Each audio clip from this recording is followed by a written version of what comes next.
Hey, good evening, everyone.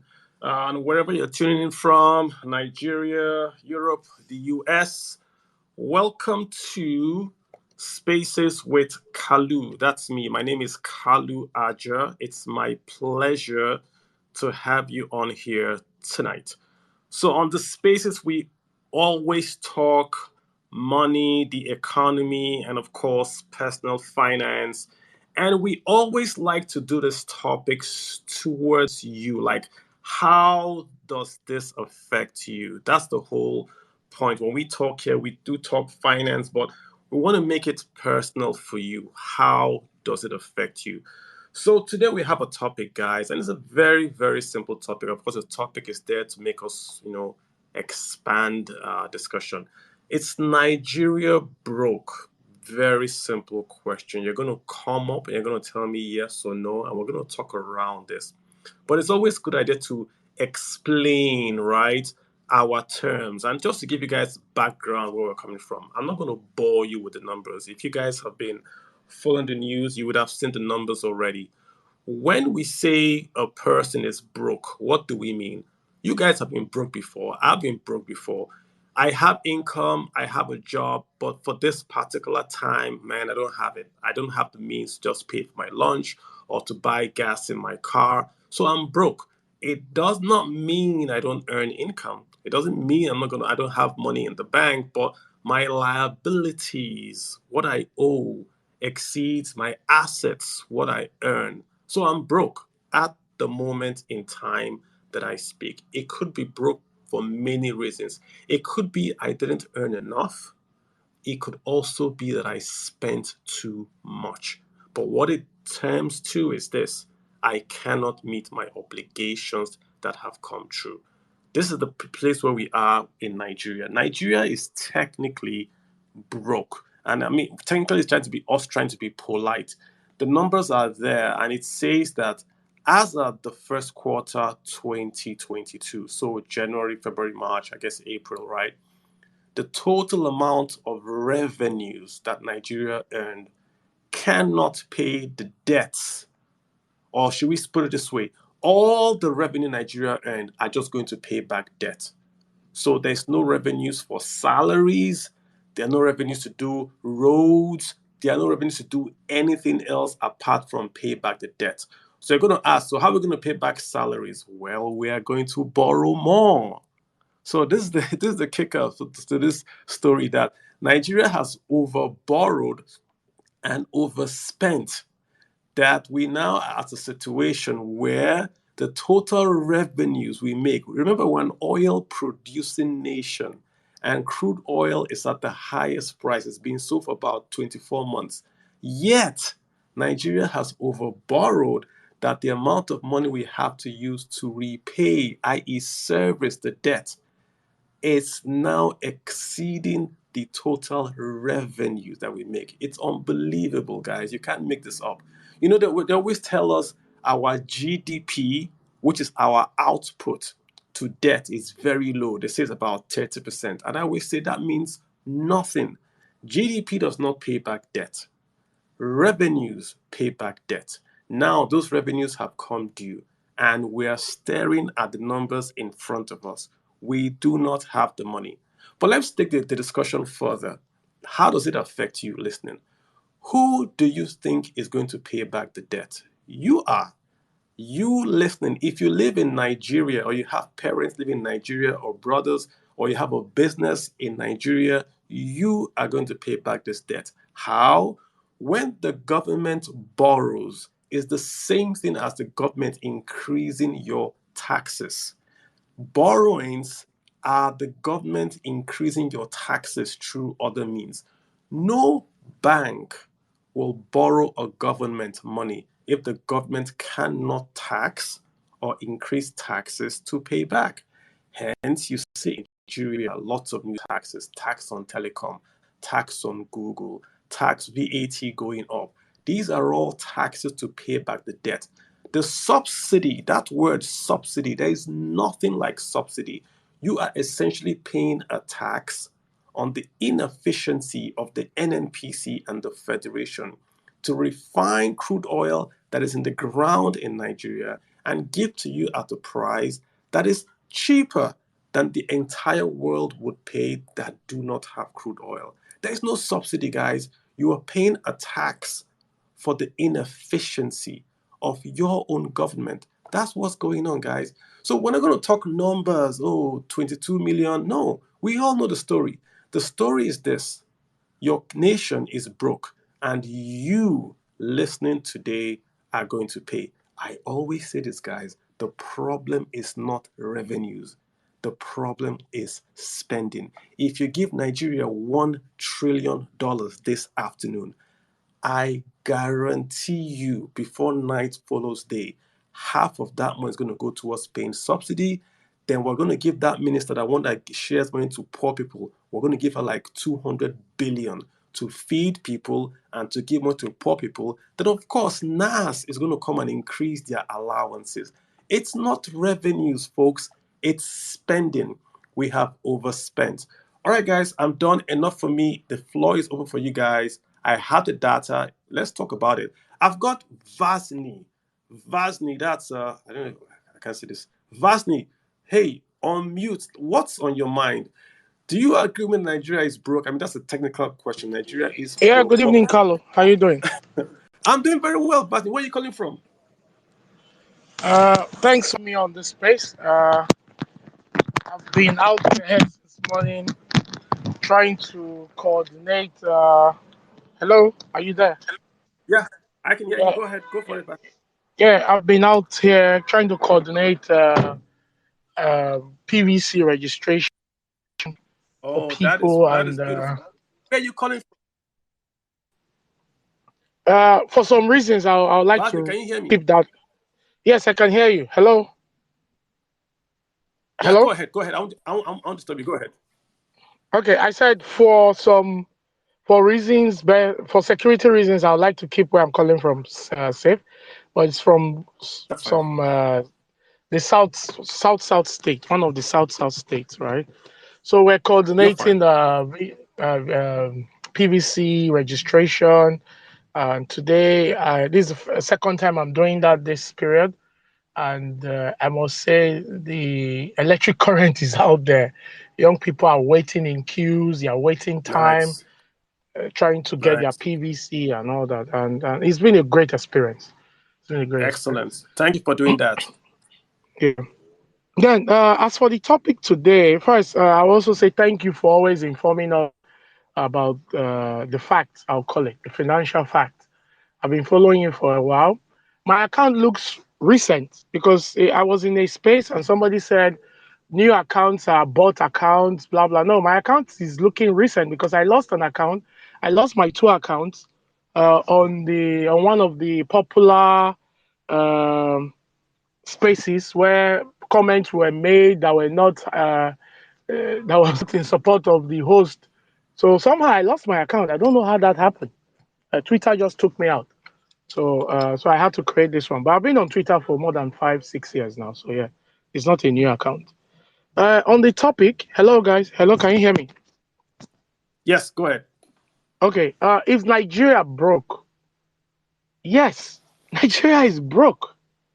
I was shocked when the current minister came to, I think it was Arise or Channels, I'm not sure.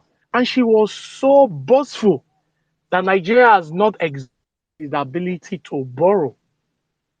And she quoted this debt to GDP ratio thing.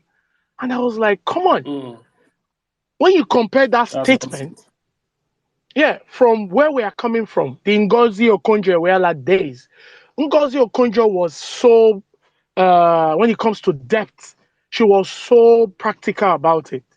She doesn't want to hear it. In fact, I think there was a ratio created by Ngozi Okonjo-Iweala era where states were not allowed to borrow if they surpass their I think it was a matrix she developed, debt to allocation matrix. So if your debt as a state is above your yearly allocation that you get statutory allocation, if you get to a certain threshold, I think it was 4 5, I'm not sure what the percentage was, they knock you off. Then the then governor of Edo State, Oshomole, and the then governor of Osun State, Aregbesola, It was reported that in a meeting, in an economic meeting, they literally, physically wanted to attack the woman, right? It took the intervention of the presiding president, the vice president, Namadi Sambo, to caution the governors that in my presence, you are acting like this. You want to attack this woman in my presence. It's not, it was a messy issue. So I am shocked that this government, after all the drama that we've had with debt, took us back to debt. And the minister is telling Yeah, us that we've not exceeded the threshold for debt, meaning that Nigeria can go on borrowing. And as you rightly it's point crazy, man. out, taxes has to go up. SMS tax. I'm sure Yeah, they'll soon get on condom tax. It's like they just get idea of what Nigerians use most. they Oh, will. Nigerians are using condom more. Oh, let's have condom tax. Oh, Nigerians are using Don't give them so let's have lipstick ideas. tax. That's a very, very Where good do we tax. draw? Condom tax is a very, very good idea. Don't give them ideas. Well, yeah, but I'm asking, where are we going to draw the line of The impoverishing the line is people? simple. The line is simple, Vasni. The line is simple. If you want to stop borrowing, if you want to stop this, you've got to cut down spending. Once you But can they cut did. down spending, Yeah. then you start to take the savings and you pay back the principal. Ngozi Okonjo-Iweala paid back 500 billion to the principal. If you don't touch the principal, look at, we're paying debt servicing. Look at the word being used. We are Yes. servicing Yes. the debt. You've Yeah. got to pay the principal down, otherwise you go into a debt trap. Before 2004, Nigeria owed about 44 billion. What Nigeria borrowed in dollars was nearly 7 billion. So the gap from 7 billion to 44 billion was in late payments, principal reamortizations, reoccurring principals, all that sort of language that took the debt to 44. We didn't borrow 44. Right now, we're servicing the debt, and we borrowed from Wall Street. Wall Street via Euro bonds. Those guys don't hear a beg, which means if we Yes. don't pay back, we have lots of things they can grab. We have a skyscraper in New York. We have LLNG tankers. We've got NNPC monies in JP Morgan. Very easy for him to grab back. But Vashti, I hear you. I mean, thanks for contributing. Let me just go round and just get able to get a word in, if you don't mind, right? Oh yeah. Okay. Yeah. Before I leave, right? Let me quickly drop this. I have a friend. He used to work with International Finance, IFC. I think it's IFC. And the guy is a Nigerian. And the guy said, whenever other countries like Brazil come to discuss loan, right? That the from those countries, they come with daggers. They come with weapons to counter a lot of conditions. No, you cannot give us this condition. Brazil has a potential, blah, blah, blah, blah. He said, but when the Nigerians come in, the first guy will say, we want to thank IFC for this opportunity, for considering Nigeria for this opportunity.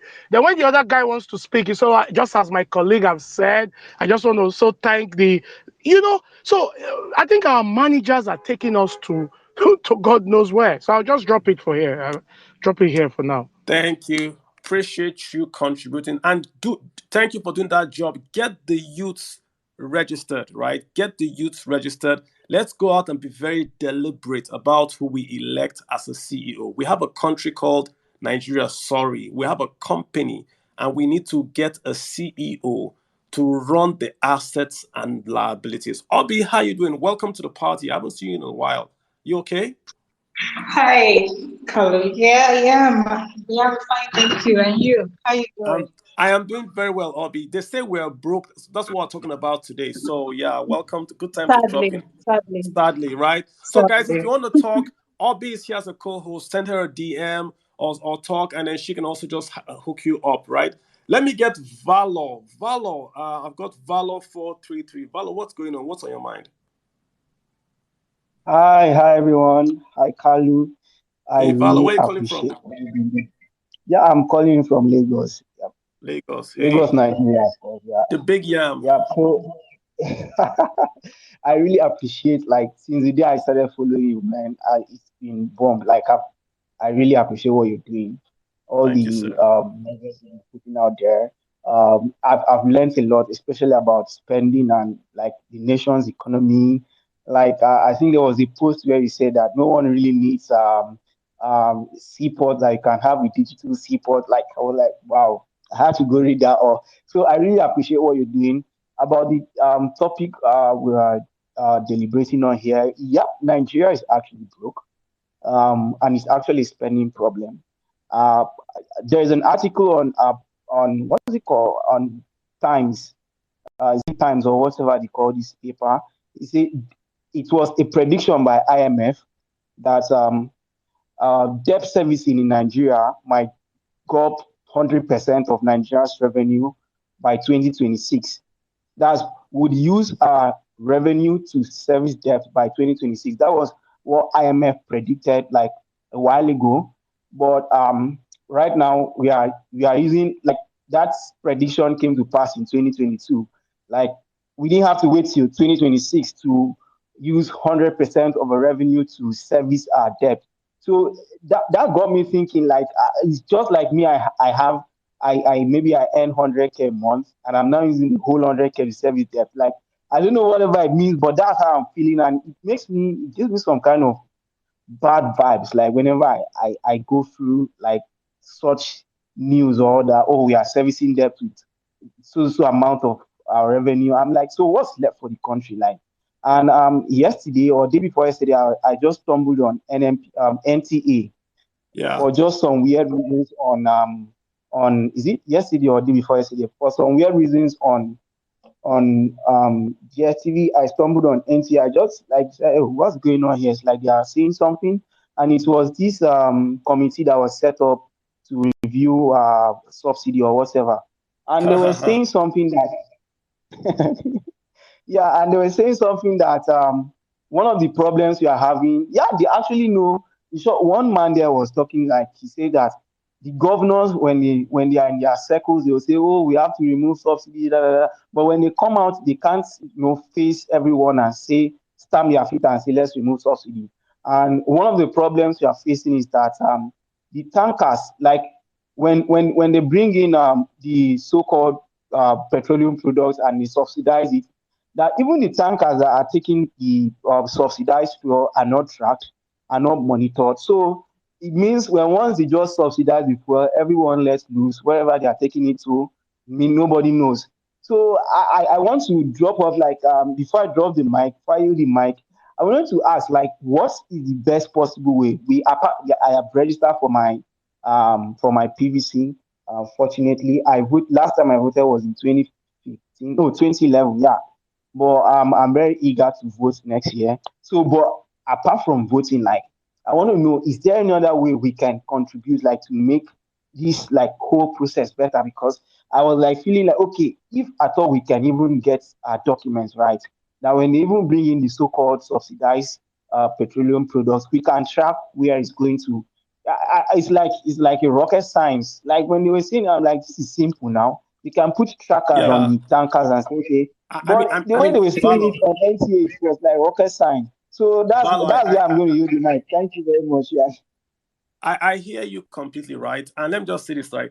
The subsidy regime is very fraudulent. It's done that way because that's how you get money out to do elections and to spend.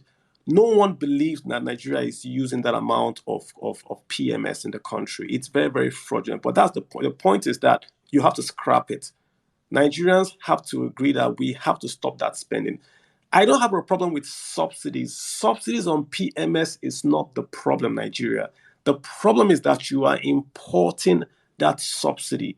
So, one, you are importing. Two, you are taking away your dollars. That's the problem, not the subsidy. If we subsidize Dangote refineries, I'm going to get in trouble. It's fine as long as the jobs and the input is done in Nigeria. It's fine. It's not the subsidy, is not the problem. So the largest amount of money we are spending is the subsidy, 4 trillion. That subsidy payment can pay off all the debt that we're talking about already in Q1 2022. So let me say it again. If we stopped subsidy today, we can pay off all the debt in Q1 2022 and we have no debt. But this is Nigeria for you guys. Let's have Olusegun. Olusegun, what's up? Olusegun, can you hear me? Let me see. What's your Twitter name? Yes, I can hear you. Hey, Good the boy evening. is great. How are you doing today? What's happening? I'm fine. Oh, I've You're been fine. following your Oh. tweets. I've been. What are we going to do? Just because what is happening now, don't tire us. How old are I've you, been following Olusegun? your Just tweets. quick question. How What old is are it? you? How old are you? I'll be 31. I'm 31 now. I'll be Have you 32 have, this have year. you have you voted in Nigeria before? Ever in the past before? Yes. I've always Okay. been. At least I started voting. I voted in 2015. I So voted you for. I voted for Jonathan in 2015. don't 2019. tell me who you are voting for. Let me just tell you Okay. something, right? The youths make up 55% of the Nigerian voting public. The Yeah. problem in Nigeria is very, very simple. It's not rocket science. It's spending. Vote for the Exactly. guy that will cut spending and use the savings to invest in education. That's how you Yeah. create You're right. wealth. I'm not going to call in names. Anyone going to cut spending and use the savings to invest in education. That's how you create wealth. Vote for that guy and we'll support him. But Olusegun, what did you want to talk about? Go ahead. Yes, see, well, what you just talked about now is really not new, and it's not rocket science, and it's not Mm, as if most of all these people that you are saying that we are voting for, it's not as if they are not aware of these things. They know that this is what they are supposed to do. mm, But the question we should be asking ourselves is, why are they not doing it? mm, They are keeping us in poverty intentionally, mm. and they are enriching themselves. All these things, left to me, I think all these things is just like a script. That's what I think. Oh, I think all these things is just like a script, because if you take a look about take a look at this issue, look at, if I can easily say 90% or 99% of civil servants or public servants, they make most of their money through corruptions. Mm. Because if you see a last man, how much is the salary of a last man? Because But no he prefer one's collecting. salary, Olusegun, nobody's salary in Nigeria, no civil servants in Nigeria, none can afford a brand new car. None. Exactly. Nobody. But I know, but yeah. but do you know that most of them are buying that brand new car because they Mm. see those money through corruption. Now, this is my point. If we have someone that can do the thing the right way, that can cut costs and invest in education, most of all these people will not allow it, because it's going to stop them from seeing But they that don't have corrupt the, money. they don't have the power. You are 55% of Nigeria is youth. This debt today is going to be paid back by the youth, not the old folks. Old people don't pay the taxes. The youth are the ones that are going to work and pay taxes. So you have the I agree power. with you. No one's I gonna agree no with one's you. gonna give you power. You Yeah. have to go and take it via the ballot box, right? So man, Yeah, I agree with yeah, you. I mean, tell your friends, vote for the guy that's gonna cut spending and invest in education. That's all I can say, man. Let me get That's what I Lumi in do. here. Hey, Yeah, Olusegun, I appreciate you, man. Lumi, no what's up? problem. Thank you. Hello, good Lumi, evening, how are everybody. Can you? you hear me Yeah, clearly, Kalu? I can hear you clearly. Yeah, you gotta speak up a bit though. Good evening, everybody. Oh, is it louder now? A bit, yeah. Go ahead. Okay, let me just take it out of. Am I much clearer now? Yes, you are. Okay, so thank you for giving me the opportunity to speak. Good evening, everybody. The first thing I would like to say, right, is Nigeria is broke and depressed. See, let me just tell you guys something, right? Today, I've had to drink alcohol from 12 till this time because I was tired of thinking. See, you guys don't understand how bad we are. So let me give you an analogy. If you had a friend, I'm sure you guys have friends here who have borrowed from different loan sharks and cannot pay back. You guys can, I don't know, I have a friend and I know how his life has turned out.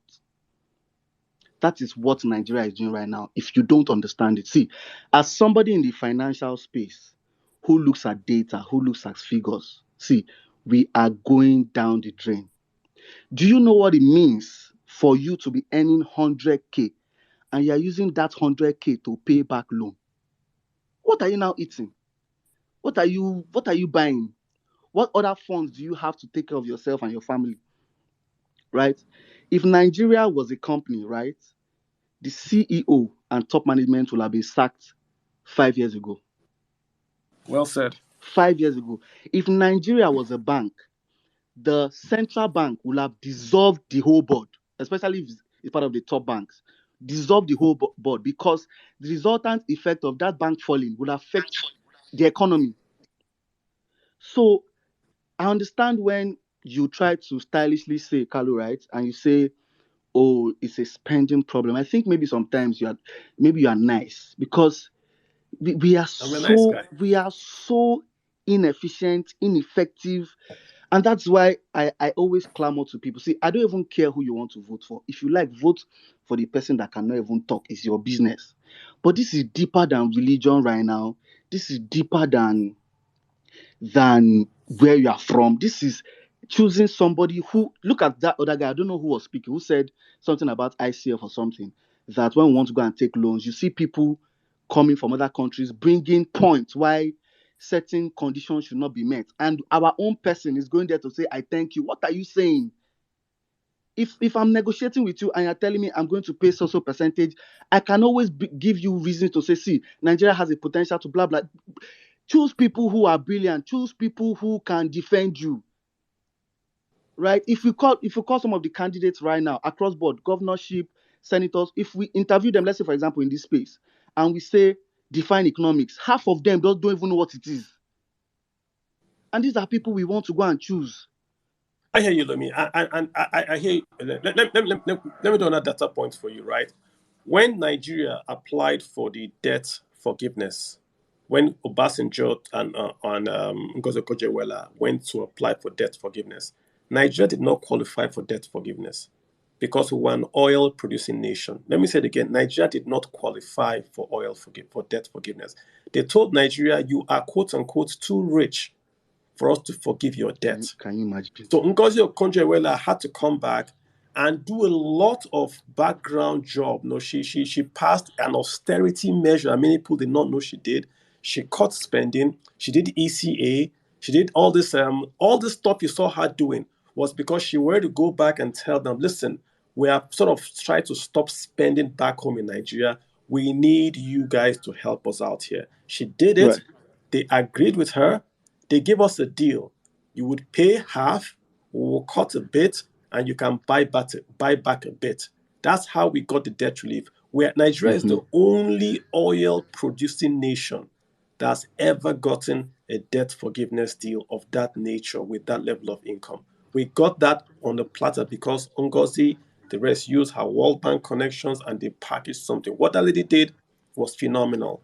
Right now, if we go back for a debt forgiveness, we're not a low-income country. They are not going to listen to Nigeria again.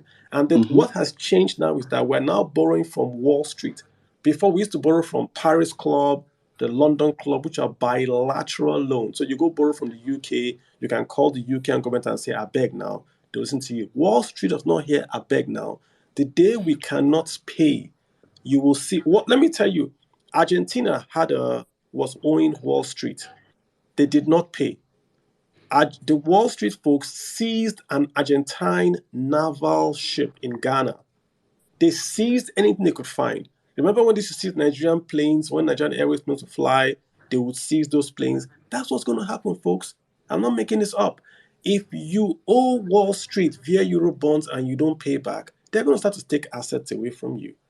And we're owing. So it's a problem for everyone listening, guys. You are the one going to pay back, not the government. The government has no money. The government's money is your taxes. So your taxes are going to pay back. That's why I'm doing this space.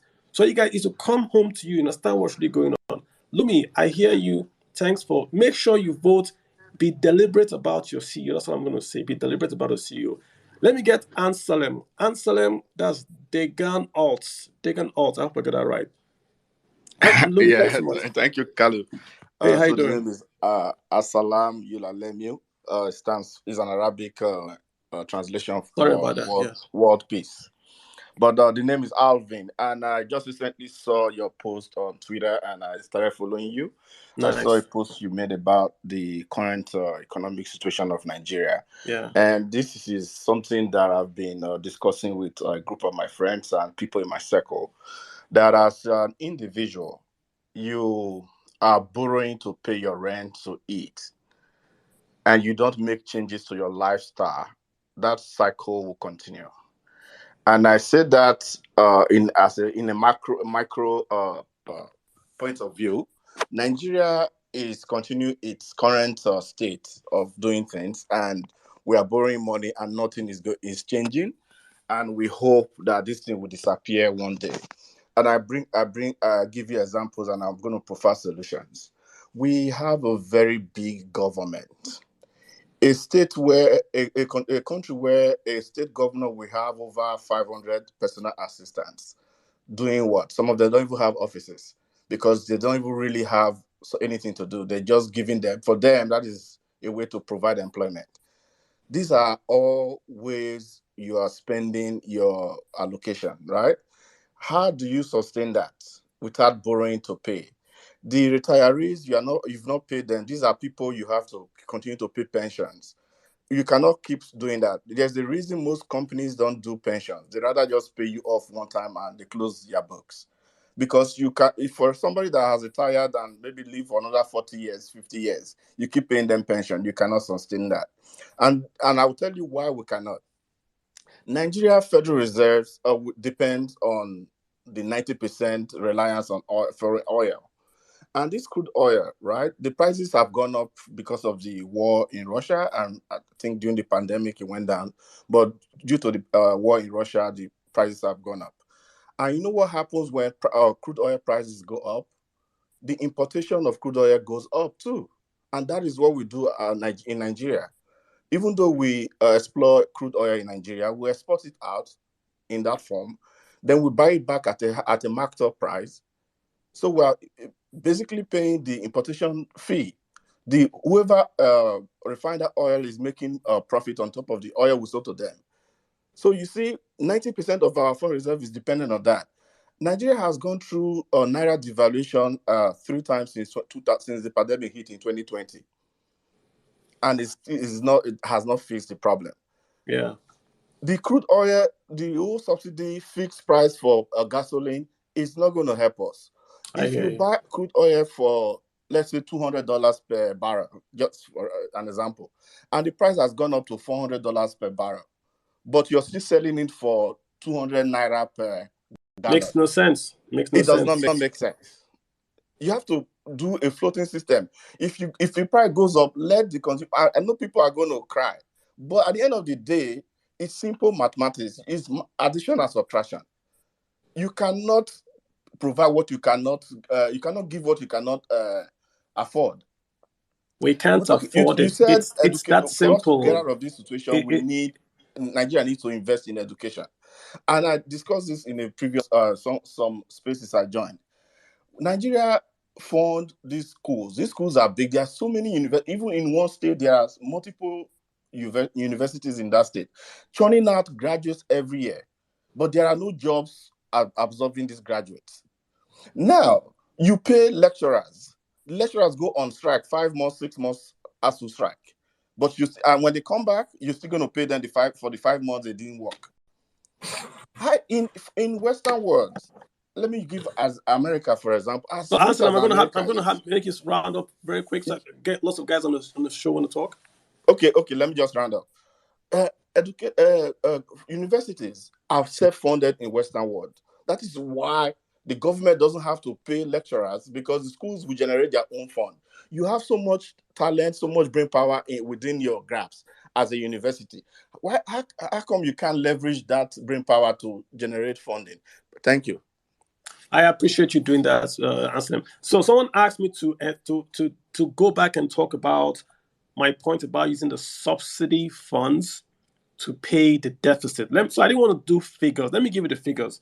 For the first quarter, January till April, Nigeria spent 1.9 trillion to service the debt. Just call it 2 trillion. So January till April 2022, we spent, give or take, 2 trillion to service the debt. I am saying the subsidy allocation is 4 trillion. If you take out 2 trillion from the 4 trillion and you had paid back this debt, then you don't have this debt anymore. You pay the principal of the debt, not the service. pay the principal back so that you are eliminating the debt from source. So it's not rolling over. That's the point I'm making. Take that 4 trillion from NPC and pay the principal. Take the LNNG dividend, the dividends from gas that we own, and pay the principal on the debt. Hi, Ike at Agboeze. Let me have you chime in. Ike, hi, how you doing? Hi, Kalu. I'm good. Nice to Excellent. actually join your space. Great. What's up? Where are you I'm calling good. from? I'm good. I've been joining your space recently. I'm a trained accountant, mathematician turned accountant from Nice. KPMG Nigeria before to EY in UK, and then I now work for one of the government in Channel Island. Nice. So whenever I see you tweet or turn out document, because now I'm a civil servant and I tend to understand a lot about fiscal policy, sometimes you're like, oh, who is this guy? Who is this guy? Why is he doing this and all that? It's quite interesting. And before I speak, I want to say good job for what you are doing. It's kind of like creating awareness in young Nigerians' mind, what they need to know about government, what they need to understand about fiscal policy, what they need to understand about monetary policy, and how they need to understand how those things work together to affect their life ultimately. So Nigeria is broke. If, as an accountant, we say it's a going concern. As a matter of fact, if Nigeria is to be a company by now, it would have closed shop. That's just the fact. Last year, when we audited our account, one of the shameful thing I had to do, I think last year I moved a job. But before that, I was auditing Flour. Was it Flour? No, it wasn't Flour. It's Promasidor. You know, Promasidor is the parent company of Cowbell. Yeah.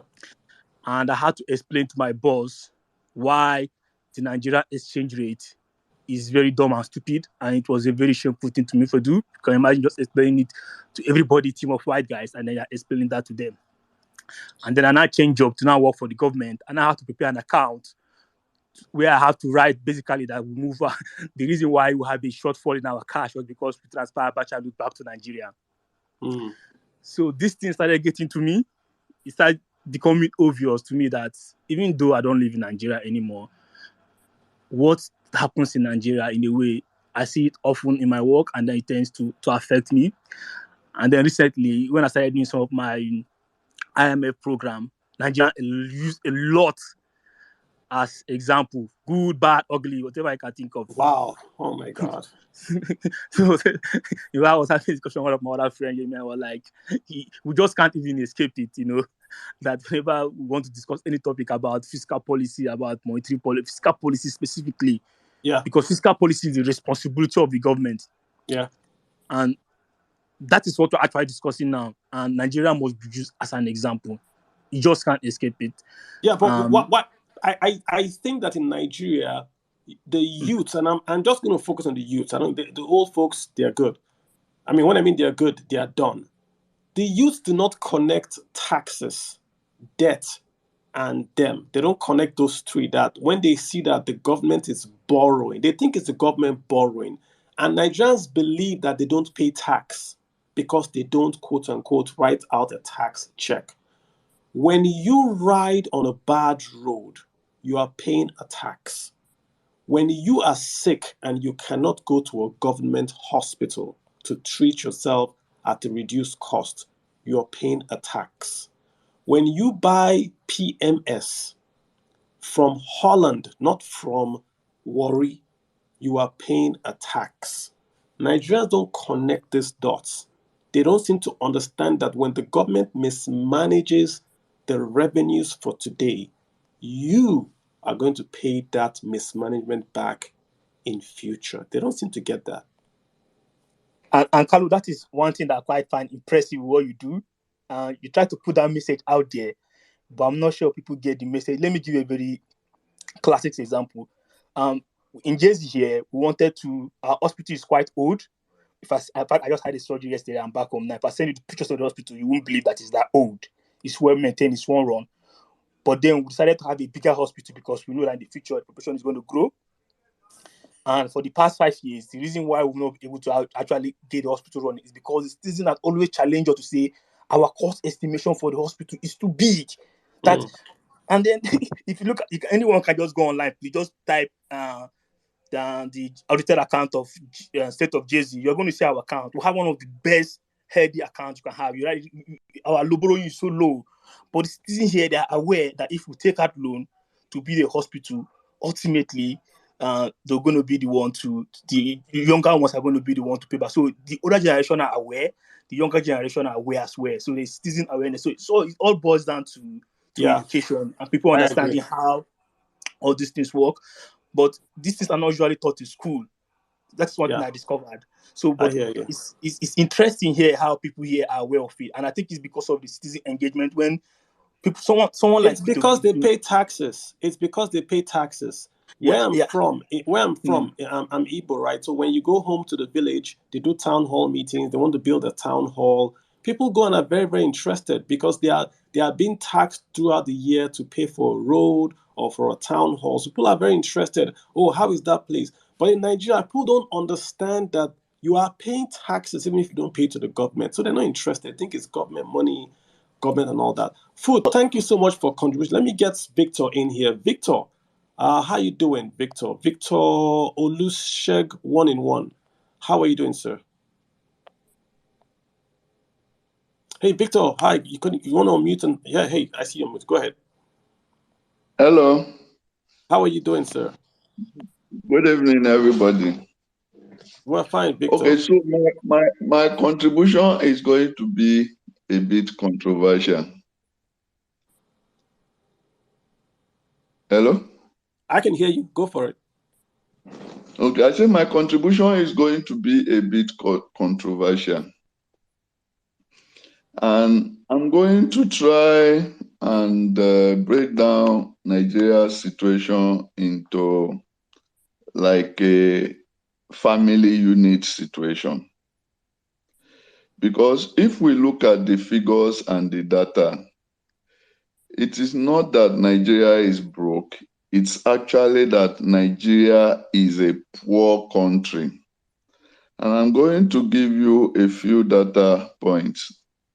Just yesterday, I was reading that yearly endowment for Harvard is 40 billion, and they take on 2,000 students every year.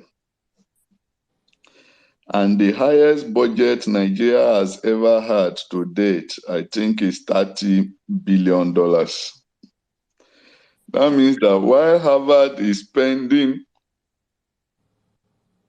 about 20 million on a student, Nigeria is spending, that's 30 billion divided by almost 200 million people. Nigeria is spending like 1,500 or 150 on a citizen. So the spending versus revenue problem is actually a bit more complicated than a lot of us view it, because there have been so many reports, especially the most popular one, which is Urans report, since Obasanjo period. But nobody has been able to implement that report up till today, because the reality faces us in the face. If you have 200 million people in your family and you have to feed everybody, and your biggest revenue that you have is 30 billion, then you have a real problem, because the problem of Nigeria is actually really structural. We're supposed to have 200 million people working, but we have only less than 2 million people working, and they have to feed the 200 million people, which makes everybody poor. Yeah. Okay, Victor, can I give you a story? Let me give you a story, right? When Nigeria was going to sell GSM licenses, there was a guy in South Africa, I think it was the CEO of Orange, I think, back then. And the guy looked at the figures, the same thing you were saying. He looked at the figures and he says, Nigeria is a poor country. He says more than 50% of Nigerians earn less than $1 a day. So Nigerians cannot afford GSM. This was what he said in the board meeting. So they did not invest in Nigeria. A very small company called MTN came to Nigeria, invested. Today, MTN is bigger than Orange, and Nigeria is now the largest contributor of MTN's profits. When you say the government is spending, that is just the government spending. It is not commensurate with the wealth in the nation. Just like MTN found out, there is a lot of wealth in Nigeria that is not recorded and is not in the formal sector. Nigeria rebased her economy. Just Nollywood alone made Nigeria the largest economy in Africa. Services, that's what I'm saying, services. So if we simply look at the figures, which you are correct, if you look at the budget, that captures just the government spend.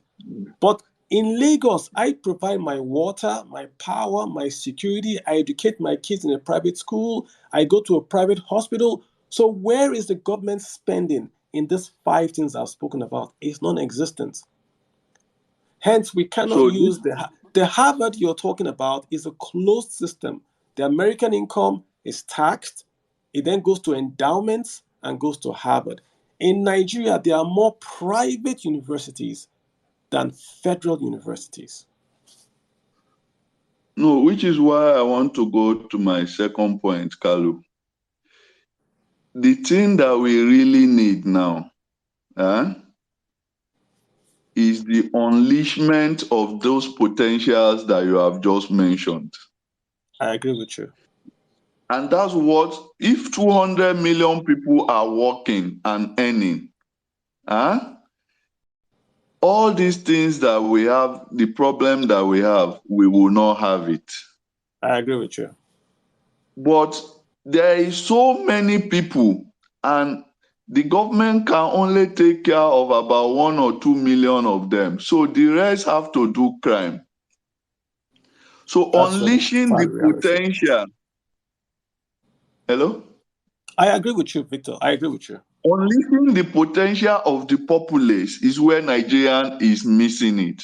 So, which is why for example, I don't like a CEO that will come in 2023 and come and do what Buhari did exactly. And this is where people get it wrong about the APC government of 2015.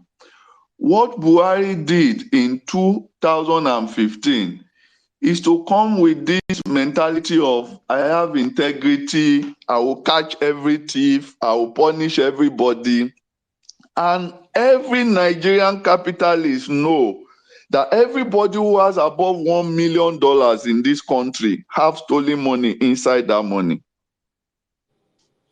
I hear you. I mean, Victor, I completely agree with you that what we need So what right has now, happened in the last 7 years is that Victor, everybody who has $1 million and above has stopped investing or doing anything with their money because they can outlive the I want to get government. others in, Victor, and I completely agree with you. I think the key for Nigeria right now is the private sector led investment in the economy. Like you rightly Exactly. said, we have to get those monies off the lines. And like I've made this point on Twitter before, if Nigeria has this election in 2023, whoever wins, if the elections is seen as being free and fair, that power was transited from one government to the other government, the economy will blow up. It will boom. The dollar is going to fall from the 600 to the 400 and even less, just by the optimism alone. I've made But this Kalu, point. it's not going to happen if we have a CEO who is presenting himself as an angel.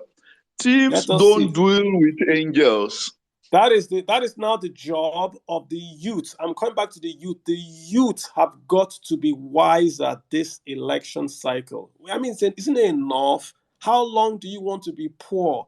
They are paying themselves pensions and you have nothing. You have the power of the vote. If the vote did not matter, they would not come to you and pay you for it. Somebody is paying you for your vote because your vote matters. So don't sell that, them no curse. Don't sell that vote. Use that vote wisely. Please do not sell that vote because that's why they are paying you for it, because it matters. Victor, thanks so much. Vincent, what's on your mind? Oh, okay. Yeah, thank you, Prof. Unfortunately, I'm still putting down my thought, but I will just quickly go ahead. So let me start with a story, right? So last year, I launched my startup, Transtura. It's a shared mobility startup, right? We use Korokwe. We build a mobile for short-to-mini buses, and we allow people that want to use our short-to-mini buses to connect to our driver through our mobile app. We started with 20 buses, right? And it was tough. First, to get the local government chairman of the different branches where we operate, and I'm not local government chairman, NURTW chairman of the of the area where we operate. These guys were asking for unreasonable amount of money just for us to be able to apply all those areas. There are some chairmen of NURTWT branches that we paid as high as 200,000, and we paid with begging just for us to be able to apply those areas. After we've made those payments to a lot of them, you will not believe, Dr. Kalu, that when we started operating fully, we were paying 1,500 on every bus per day. We were paying 1,500 on every bus per day. Multiply it by 365 days in a year times 20 buses. That is from Transtura alone. Imagine the number of buses that are on the road in Lagos State alone. The shuttle mini buses, the bikes, the NAPEP, right? So the problem you identify here is that there is a huge leakage that the government is not doing anything about. The 1,500 we were paying, it was not going to the government, it was going to the NURTW. And based on the conversation we had with some drivers, before we started, some of them told us that per day, they pay nothing less than 2,000 naira to all these NURTW. From one bus stop to another, from 100 naira to 200 to 300 to 500. There is a huge leakage, right? That is within the transportation space alone. Let us go to Ladipo. If you go to Ladipo today and you want to buy an engine, maybe your car engine got damaged, you want to buy a new engine, right? After buying the engine, right, there are more than 3 tickets that you are going to pay for before you're able to bring your engine to the road where you get a cab to help you move the engine. Some of those tickets, they are as high as 500, 600, some as high as 1,000. Who is collecting the taxes? Is it correct. the sellers? You know what the guy collecting these guys? They are the agberos.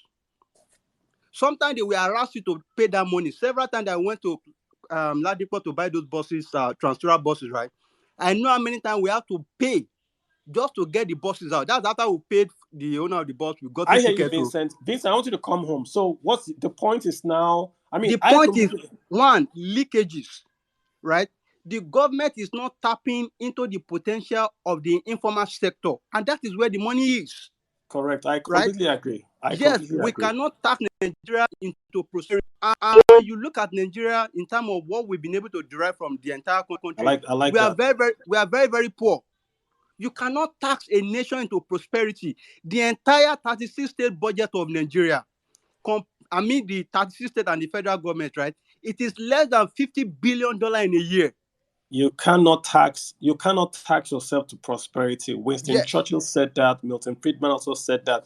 Government has no revenues apart from taxes. The government's job is to grow the economy so that taxes can pay. There's a curve called the Laffer curve, right? If you tax too little, if you tax at 0%, you get 0% income. But if you tax at 100% income, you also get 0% income. Nobody will pay high taxes. Nobody pays low taxes. We've got to have that sweet spot. My final thought, right, is government needs to create a conducive environment, right? When they banned the Okada, do you know how many people lost their jobs? From Gokada to Max.ng, right? And the same thing they did to Transtura. I can assure you, they actually frustrated us out of that market. Well, Vincent, right? let me just give you a heads up. I think they Okay. also want to ban Okadas nationwide now in Nigeria because of the security. Wow. It's on the table to ban it nationwide. This, I'm this, this, saying these people are not thinking, and we have no. country like No. Rwanda where these In things are fairness, regulated and they no. are making money from it. Hold up, Vincent. In fairness, it's security situation in the northwest. So I don't know why they should ban it all over the country, but that's the table on. It's been tabled and it's been discussed. Let me get Bayonle to speak. Bayo Richie. Vincent, thank you so much. Bayo Richie, can you hear me? You can unmute. Yeah, good evening.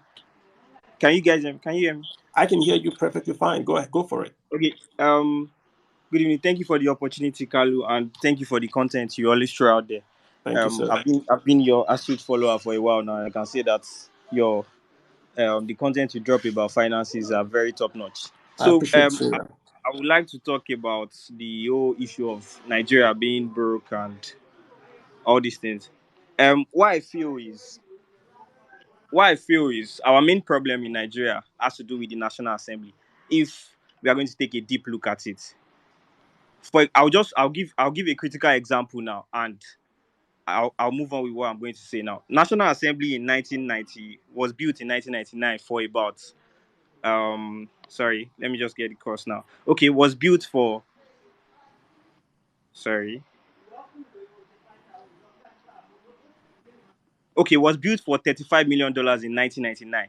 Presently now, the federal government of Nigeria has approved to renovate the National Assembly for 37 billion naira.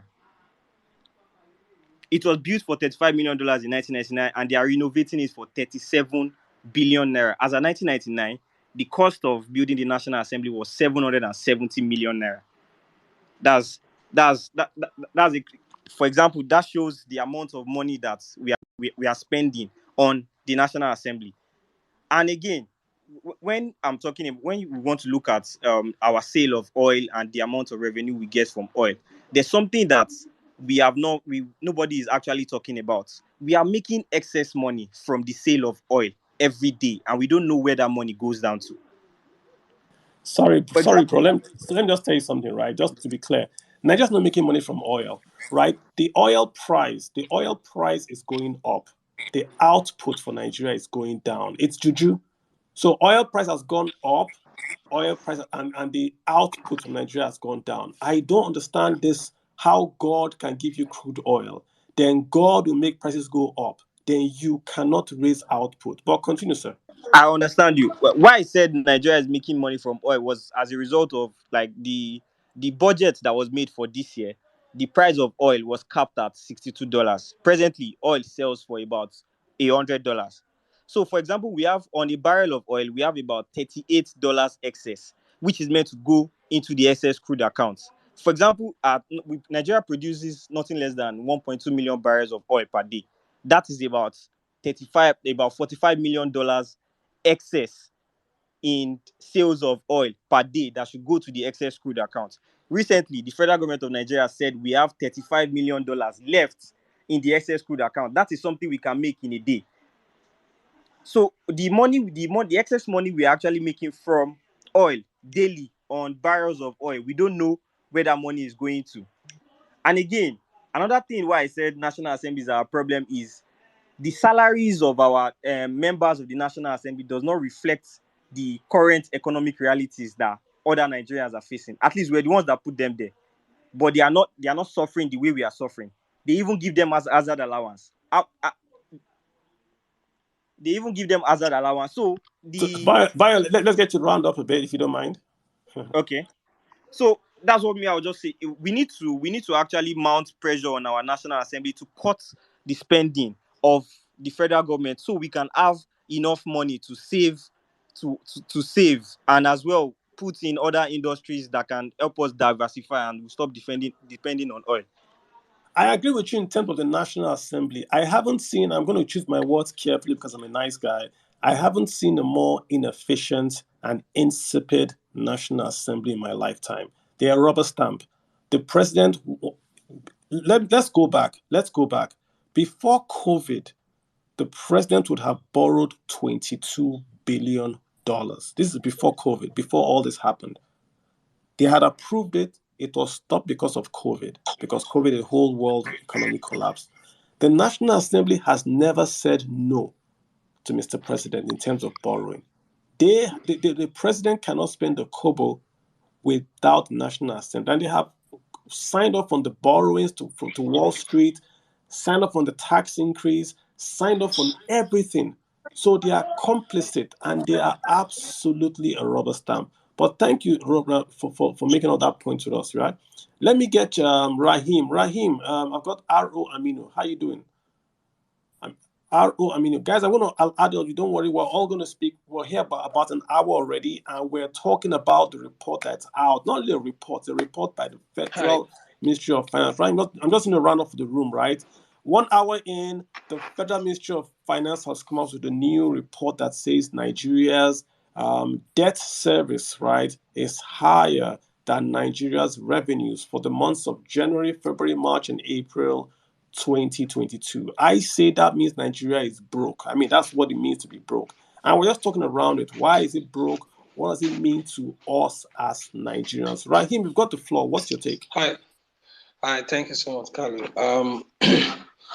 The current situation we find ourselves is, should I say, an abysmal situation where normality has turned to abnormality and abnormality has turned to normality. I had a conversation with a close friend of mine this afternoon about the rationale behind oil price going up, Nigeria unable to produce, Naira gaining against pounds, for instance, and yet the black parallel market is also increasing. And no village person is after us. We are the one after ourselves. And we all know that education is the foundation, is the bedrock of any development anywhere in terms of discovery, scientific discovery, economic policy, and so on. Two, when you look at our disposable income, how well is income flowing, money flowing from one person's pocket to another in Nigeria? If you look at the last 8 years, let me say 7 years, how many states were able to pay full salaries? How many people have gone to bed sleeping without food, without money in their pockets? I can count the number of times that ASU has been on strike, and each time they go on strike, no money comes in.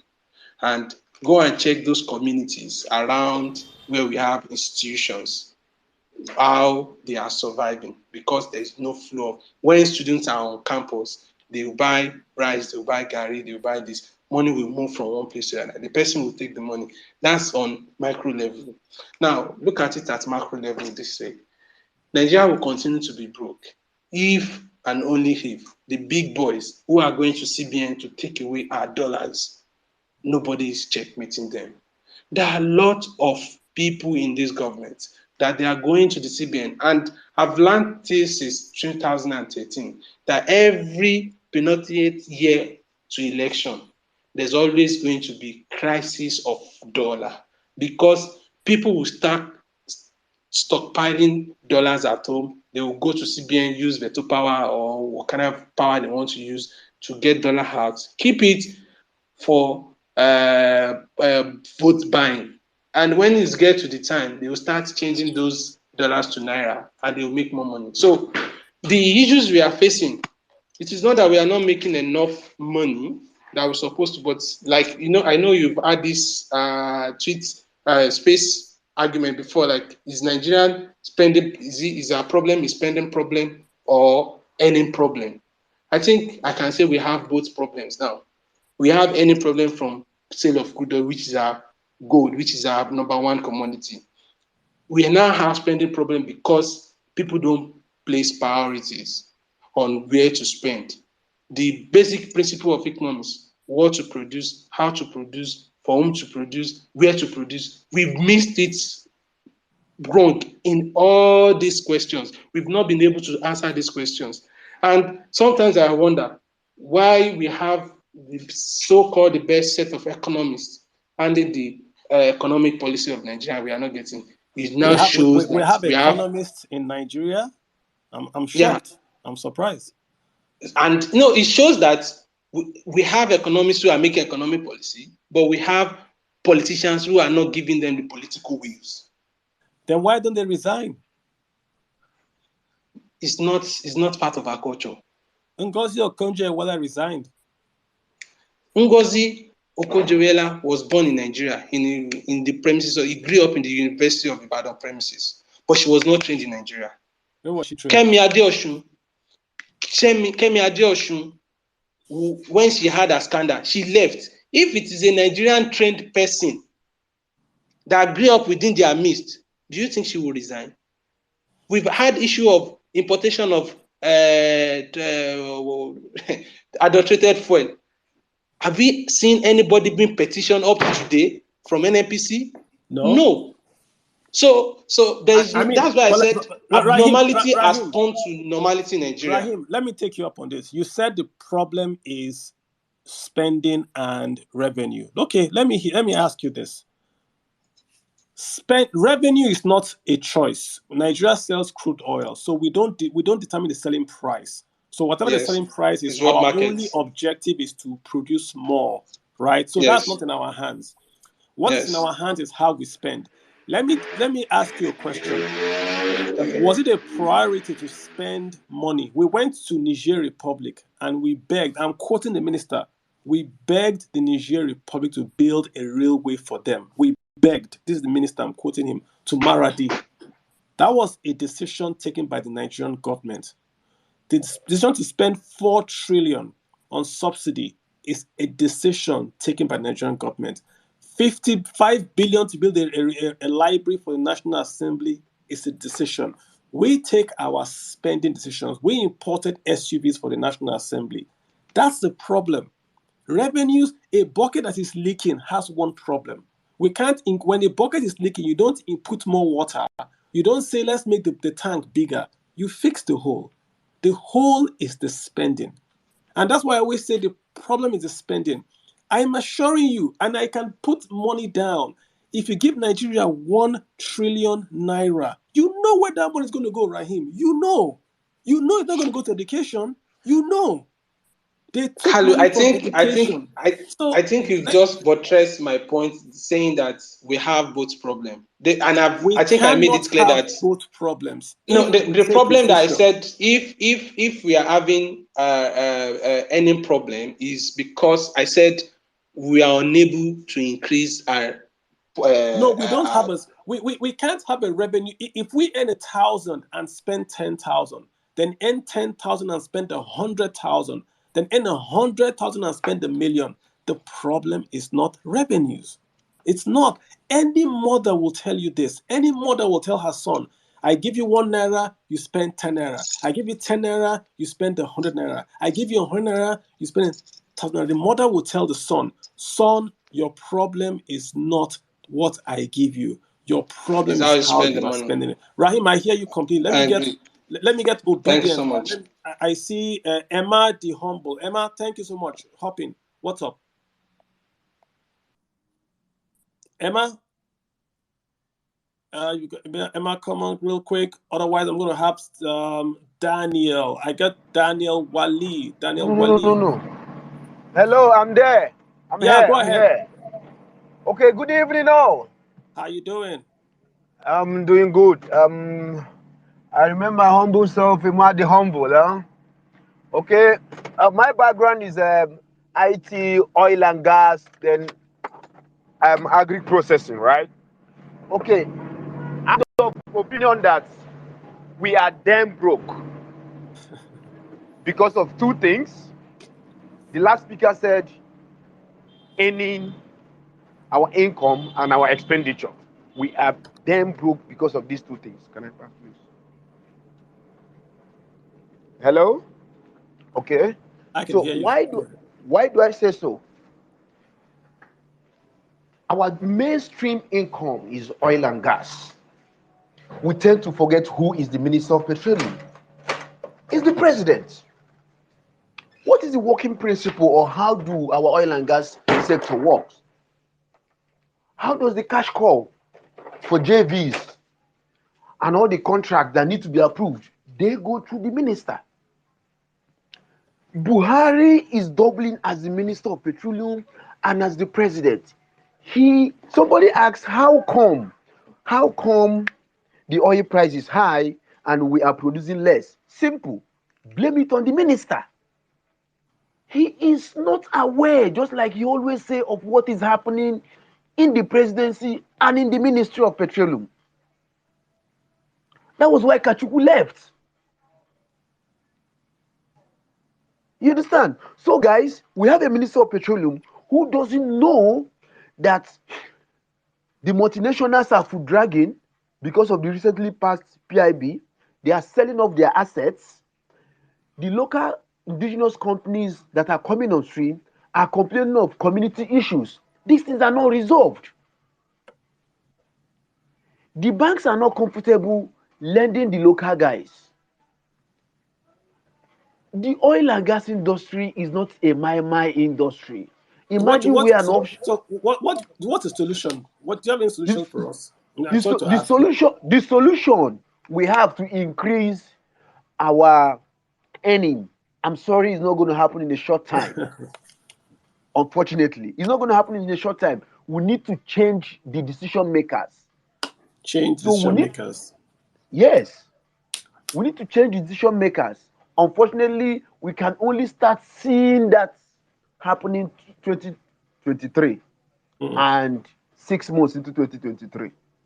Gotcha. Okay, when we had a minister, or as we have now, somebody that knew too well that he would take the position of the Minister of Petroleum, he had 6 months without doing anything, and we lost. I know the number of rigs that left Nigerian waters, including one of the rigs I was working on, because the client could not get go ahead from NNPC because there was nobody to give the go ahead. Interesting. And that continued from then till today. The unfortunate situation is that when we will be ready, just like the doctors are leaving our shores, our good oil and gas guys are leaving for Saudi Arabia, Dubai, Middle East, name them. We can't continue like this. So our earnings is low because decision makers are screwing the system. It was a little bit better or easier when Abakira was alive. Things were not this bad.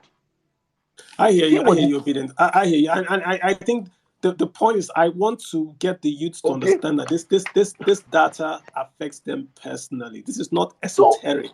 These numbers we are speaking are not esoteric. You are going to pay back.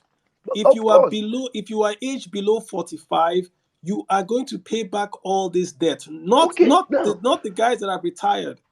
Of course.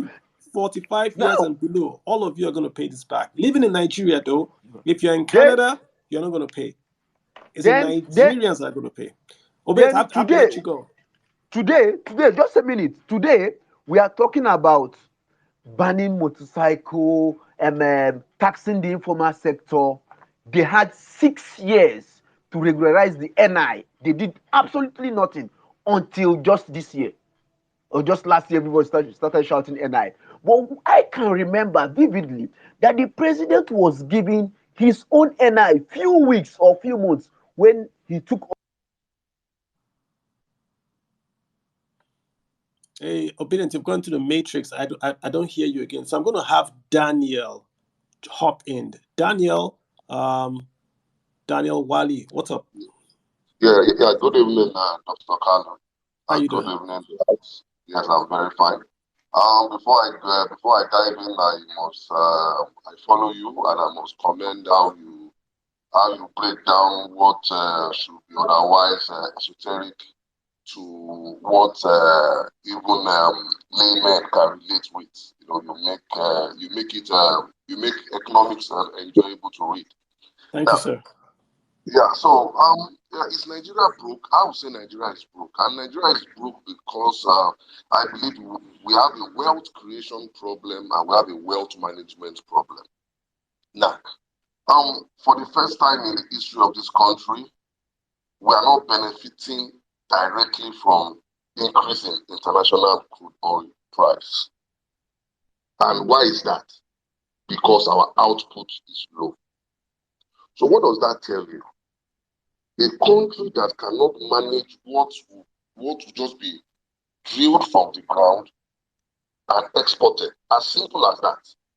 So if we cannot manage things well that is as basic as that, then of course anything more complex, of course, cannot be managed. So we have, like I said, we have a wealth creation, because this is just like bringing water from a borehole, just drilling and export. And our output is very dismally low. Now, that is on one side. Our subsidy management is also bad, very dismally bad.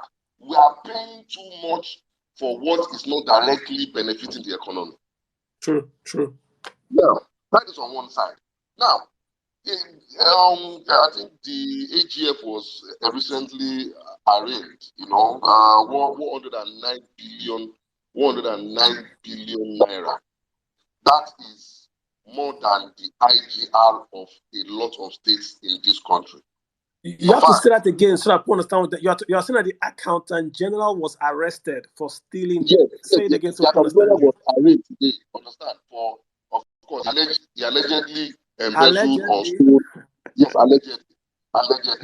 109 billion naira, sir. 109 billion naira is higher than a lot of yearly IGR of a lot of states in this country. A whole state. Now, my question is, what kind of system will even allow that happen? There's no system.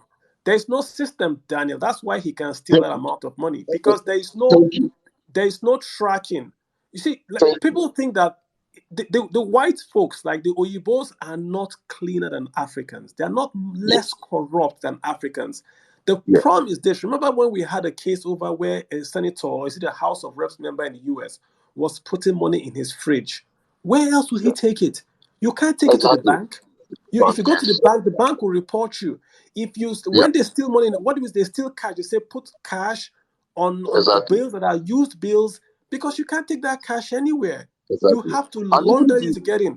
But in Nigeria, you see a kidnapper, a guy, a megad, today, tomorrow, he'll take to the bank 5 million naira. No questions. So, and even if you decide to use that cash to acquire property or any overnight wealth, you have to answer questions. But in Nigeria, there is no system. But before I go, there's another thing that I've always been alluding to, and it is our overfixation on the federal government. Wealth cannot be created. Wealth cannot get to the grassroots without the active participation of state governments. Everybody, we know the budget of the federal government. We know what the federal government is spending, but how many of us ask questions? How many of us ask our state governors questions? Now, That's a good point. If you check, sir, you will discover that the states that have the highest FAC and sometimes even higher IGR have highest employment in this country. Some of them even have very high poverty rate and very high misery index. What does that tell you? The wealth is not getting to the grassroots. There's something happening there. The wealth is not properly distributed to where it should go. For example, land is in the hands of states. Land is wealth. What are states doing with land? What are states? You see, there's no way you can make ease of doing business easier in this country without active participation at state level. So let me just round up. I think for us to create wealth properly or optimally, we must also apply pressure on our state governors to apply what they have been allocated properly, and to also put on their thinking caps to generate wealth. Completely agree. I agree, Daniel. Thank you so much, Daniel. I think it's a very, very good point you made, that we also have to look at the states and the local governments. No local government gets less than 2 200 million naira a month. Exactly. Let me say it again. Exactly. No local government gets less than 200 million a month. So ask your local government chairman, where is all that money going to? Money going to. Ask Exactly. them, yeah. Let me have Towmee Awopetu. Towmee Awopetu, how you doing, sir? Hey, Towmee. Okay, good evening. Thank you, Mr. Kalu. I've been getting educated and enlightened with your post, and it's very great. Thank you. I'm going to look at it from a different perspective. I don't think Nigeria is broke. I just feel our government is not setting priorities. No, we are borrowing hold on. Let's not speak English. If your friend is broke, what does it mean? You have a friend, right, that has been broke before, right? He's not able to pay up his debt. Now, so what is the okay, where I'm going to is we are borrowing to consume. We are not borrowing to produce in Nigeria. That's our major problem. There's nothing wrong with consumption, to Oluwatimileyin. There's nothing wrong with consumption. What I mean with that is, for example, now, if all the monies we have been borrowing as a country, we're investing it into infrastructure, into refineries, into electricity generation, we wouldn't be saying we are broke. Into agriculture. The colonial masters saw something in Nigeria before they came. They saw wealth in Nigeria. People borrowing us money, they have seen wealth in Nigeria. That's why they keep borrowing us money, despite the fact that they know that corruption is eating deep into our system. Good point. So I feel the money we are owing as a country is what we can actually pay in 6 months if we are able to cut down costs, consumption, and invest more in production. Our major problem is electricity, infrastructure, then security. We don't really have much problem in this country. So, and I also feel like in this nation where our political problem mainly is not really, it's not really the politicians, it's our constitution. Our constitution is making it seem like you can develop every region in this country at the same pace. True. Different regions in this country have their own peculiarities. You cannot force the North to develop at the same pace with the Southeast or with the Southwest. Let it grow at its own pace. For example, now, the North has a comparative advantage of agriculture to an extent. The Southwest has its own. The Southeast has its own. The South has its own oil and gas and stuff like that. So if the federal government and our state government get serious enough, we wouldn't be having all of the problems we're having. For example, I don't believe state government should be getting allocations. I feel every state governor should be tasked with the responsibility of generating funds, generating revenue by themselves. It's not fair for some states to be productive while some states are doing nothing and getting federal allocation. I feel I don't understand how a state, like a governor, is given control over a state. You have borders, and within that border, you can tax, you can do literally anything you can do. But a bank like Zenith Bank makes more money than a state. I don't understand how a state government cannot look at that land and people and say, I'm going to create wealth from this land and people. I mean, how hard is it? It's the federal government that is making the state government lazy to an extent. Because if federal allocation stops to an extent, I feel the state governors will get on track and believe that, we can make money ourselves. I can say one of the things that really helped Lagos to get serious was really what, I don't know, I've not read about it, what President Olusegun𝃵 did by not even releasing allocations to Lagos for a particular time. That made the government to an extent, okay, let's generate revenue ourselves. Let's start taxing our people. Let's invest more in infrastructure. Let's bring in the private sector more. So I feel that's one of the things that's really helping Lagos State. The private sector is more involved. That is true. I think that experience sort of helped them to, but I mean, not all the names were cut off, but it helped them. But remember, Lagos has got certain legacy benefits. I wanted to take Lagos away from Nigeria, because if you drive out of Lagos and go to Ibadan, Ibadan is Lagos without federal government, because Lagos has got the ports, the airports, the railways, the infrastructure. IKECHUKWU is not the name of a place. IKECHUKWU means something colonial. It was built, right? IKECHUKWU doesn't mean a place. I forgot. Someone else explains to me. IKECHUKWU means something local, whatever. So Lagos was built. A lot of federal money went in there. I know people are going to get angry and come back, but that's the truth, right? They have lots of legacy benefits in Lagos that we must remove Lagos and look at the states. You made a good point and all that, yeah. what I'm trying to say is the federal allocation is really a problem because I the agree. state governors, to an extent, are not. I won't say they are not doing anything, but they are not being motivated to Proactive. Yeah, generate I hear revenue. you. Do you know that? Do you know that as at 1970? So from 1960 to 1970, do you know that in Nigeria, right?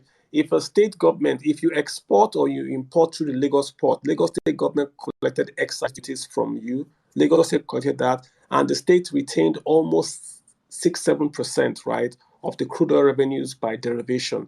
There was a lot of derivation. It was derivation that gave Chief Awolowo the money from cocoa to build the Liberty, the TV stations, Yeah. that skyscraper. He sold cocoa. I was able to keep more of the money from cocoa. But what's happening right now in Nigeria is that if a state governor sells cocoa, the money goes to the federal government, and the federal government shares the money out to all the states, right? So states don't tax corporations, states don't tax businesses, states only tax payroll. So there's no incentive. Why should I go build a business if I'm a state governor, if they're going to pay tax and VAT to the central government? TINAPA to me is what Nigeria should have been. TINAPA, a state government went and set up a Dubai in Cross River. They built their own, they did their own. All they wanted was the federal government to dredge a river and give them free trade status. They didn't get it. That's why TINAPA failed, because the river wasn't dredged continuously and they didn't get a free trade status. So they did their own part. So if TINAPA had worked, you would have seen TINAPAs and free trade zones all over Nigeria copying TINAPA to work. But because TINAPA failed, what you see is ShopRite. So you see a governor looking for ShopRite, and that's an achievement for a state government. But Oluwatimileyin, thanks so much for calling in, right? Let me get Ena. Ena, hi, how you doing? Okay. I'm doing great, Kalu. Happy Great. How you weekend. doing? Yeah, you've heard our situation. What do you have to say, man? I'm listening more. I'll just listen more to what people have to say and I just got chip you. in and correct one or two things. I hear One, you. I hear you. as Africans, we like to blame things from colonial master to military. Now, do you blame constitution? The constitution does not It's a stop the good point, economic Ena. It's evolution. a good point to bring Then in that. two, Kalu, you say no local government earns more than 200 million. I've been in government before and I can tell you for free. They at 200 million is allocated for them, but those chairmen signed for probably 50 million. I And know. a But lot of whose money doesn't fault? get them. Whose fault? Then They signed up for it.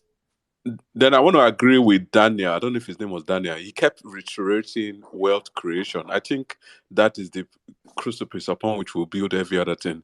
Because if you don't build wealth, you're beating air. Because between 2011 and 2013, OECD countries actually made more money from crude oil than OPEC members. Then you said, why are people borrowing you? Proverbs 22:7 explicitly tells you that the borrower is a slave to the lender. So when you are borrowed money, even though you owe money, you're losing your balance of payment negotiations. You become a dumping ground for everything, every kind of material and resource. So that's why they are borrowing money to improve their competitiveness, to increase their negotiating power on the table, and for them to make more interest on the monies that have been borrowed you. I'll just keep listening. Thank you. I hear you, and I thank you so much. Bava, what's up? Hi, I Bava. just want to just jump in and do a like an outside the box take, and I'll just do a quick 30 seconds and see if what your thoughts are, Kalu, on this. I think Nigeria is not broke. Nigeria is wealthy because of the people that are there, the resources that are there. Nigeria is broke in dollar terms. Nigeria uses, the whole world uses the dollar as a standard. And when we print money in the US, that inflation is sent throughout the world, including to Nigeria. And also, when your central banks print the local naira, that inflation is felt by the people there. And whenever the central banks print the currency, they actually do not use the currency well. So I think this is where it's the currency that's the issue. It's not the human capital is there and the resources are there, but they're not being utilized well because of the underlying fiat currency is my take on this. Just my 2 cents. I hear you, Baba, but in Nigeria, we have a big issue with irresponsible spending. I mean, no matter the currency that is printed by the central bank, we are still going to spend 4 trillion to import PMS. That's the decision we're taking, and we have to live with that decision. So, good point, but I think Nigeria has a very, very peculiar case of irresponsible, wasteful spending. Let's call it what it is: irresponsible, wasteful spending. Marana, I got Lady Nat. What's up? Hi, Kalu. Hi, everyone. What's up? Good. First lady in the house. Thank you. Yeah, I just heard all the men going on. I was Don't like, mind them. what's Yeah. happening? Anyways, so I totally agree with some of the points that Daniel had raised. Just like with every other sector in Nigeria, we're so fixated and so concerned with the central government, with the federal government. We do not hold the state government accountable. We do not hold our LGAs accountable, nothing. And I've said this before, either on some spaces, like on very many spaces, and even this one before. We don't ask questions, right? So let me use an example. You see this issue of security votes that is given to the governors. If anybody on this space goes on Google right now and Google's security votes, the only things that come up on security votes are from Nigeria. I've not seen security votes for any other country. I don't know what the heck security vote is supposed to address, because when there are issues around insecurity, everybody jumps up and says, oh, the governors cannot do anything. They don't control the police. They don't control the army. So why the heck are we paying them security votes for? What is that money for? So those are some of the things and some of the questions that we should start asking. Things like security vote. Those people are just collecting it and pocketing it and going, right? No, they are not accountable for it, because once the funds are released, nobody comes back to them to ask, oh, so how did you? It's like free pocket money. Security vote is pocket money to the governors. So you're starting from there, and then they can't do anything. My very useless governor, Benue State, who is always crying around and reporting whoever to everybody. Yet he's getting security votes on a daily, but can't do nothing about it, about anything. So it's very frustrating, because just means monies that you don't retire. That's just what it means. Which means that it's just your money to spend as you want to. Yeah. So then back to everything, to culminate everything that we've been discussing and everything that we've been saying, I think we're operating a very expensive government, right? And everything. We need to make our politics very, very unattractive. And by making our politics unattractive, we need to cut out a lot of expenses and all those useless allocations and whatever, and benefits that those people get without doing any work for it. We need to make our politics unattractive. Let's start from there and see how those things trickle down, and we see how it balloons. And then lastly, people say, oh, we don't pay taxes. You can't tax to prosperity, like somebody said, which I totally agree. But have you seen the rate of taxation for even the few of us who are taxed in Nigeria? If you look at your pay slips, you look at your pay stubs, you look at whatever that you get at the end of every month, you pay an upward of 28% taxes. That is very, very high. And Marna, just to make the point again, that many people also don't understand that when you pay, or when you have no facilities and no infrastructure, that's also a tax. If you don't have roads and rails and hospitals, that's also a tax. When you pay the money out of your pocket, right, for private institutions that you should have gotten from the government, that's also a tax, because you're already paying the tax. So it's double taxation. Yeah, I just want to make that point clear.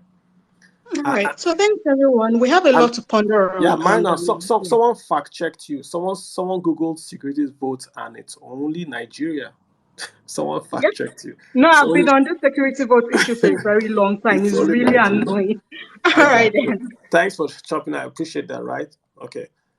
Let's have Chymaker. Chymaker, what's happening? Hi, Kalu. How are you? Good evening, everyone. Well. Hey, what's up? Yeah, Kalu, I've been listening to this discussion, and it's very funny that you brought up the Vodafone story.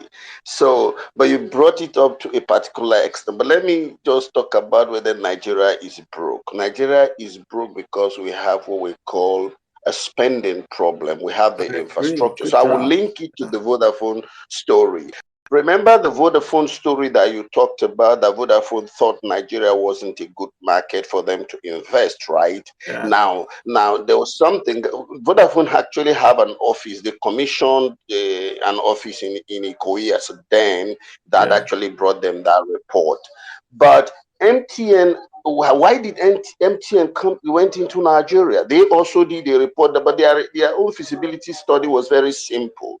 They sent somebody in Core North who was able to figure out that people pay 50 naira each as at that time to have, you remember if you've been to North, there is these people who normally deliver waters to family, right? They collect 50 naira as a day.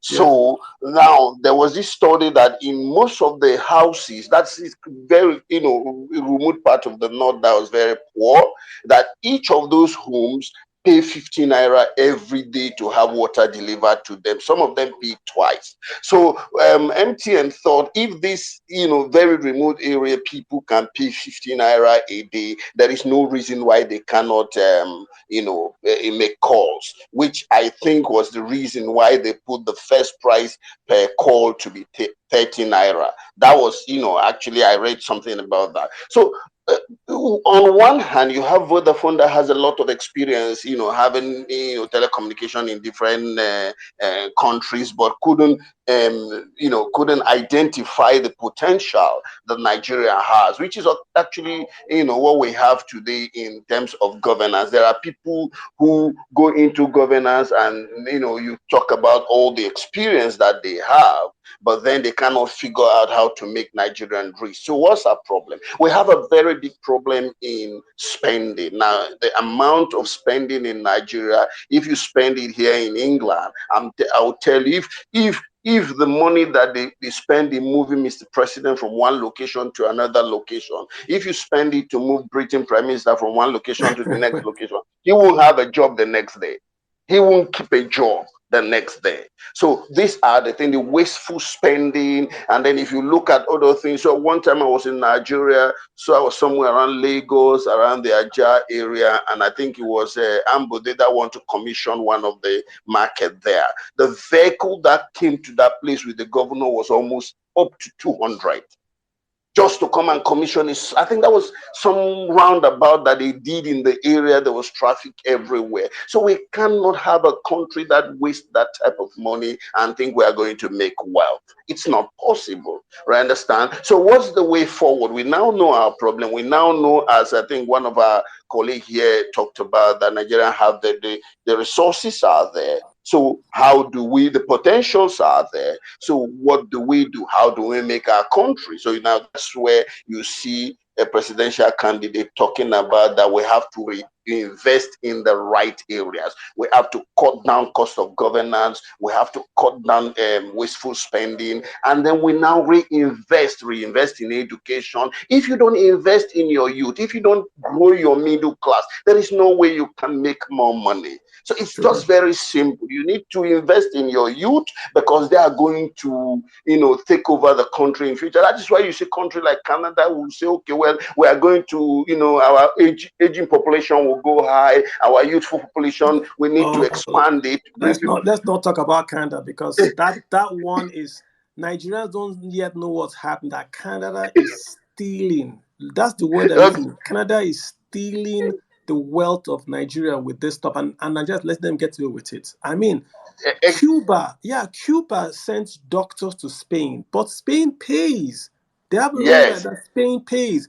We just can't sit down. Canada, US, everyone will come and say, take your trained young. They're looking for young people, trained young people that can have babies, bring them to the West. And we're going. I don't blame anyone going. Don't get me wrong.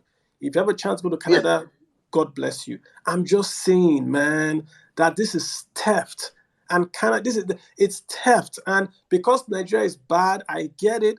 But what Canada is doing is what Barcelona is doing to Chelsea. Side gist there. But I mean, it's something else, man. Yeah. But Kalu, you're talking about Canada. You're not talking about, Canada has been there, US has been there, UK has been there, stealing from Nigeria. Now, do you know one very funny thing? The Middle East countries have started. The Gulf countries, the Saudi Arabia, the Qatar, they've also Saudi doctors. they've all now seen.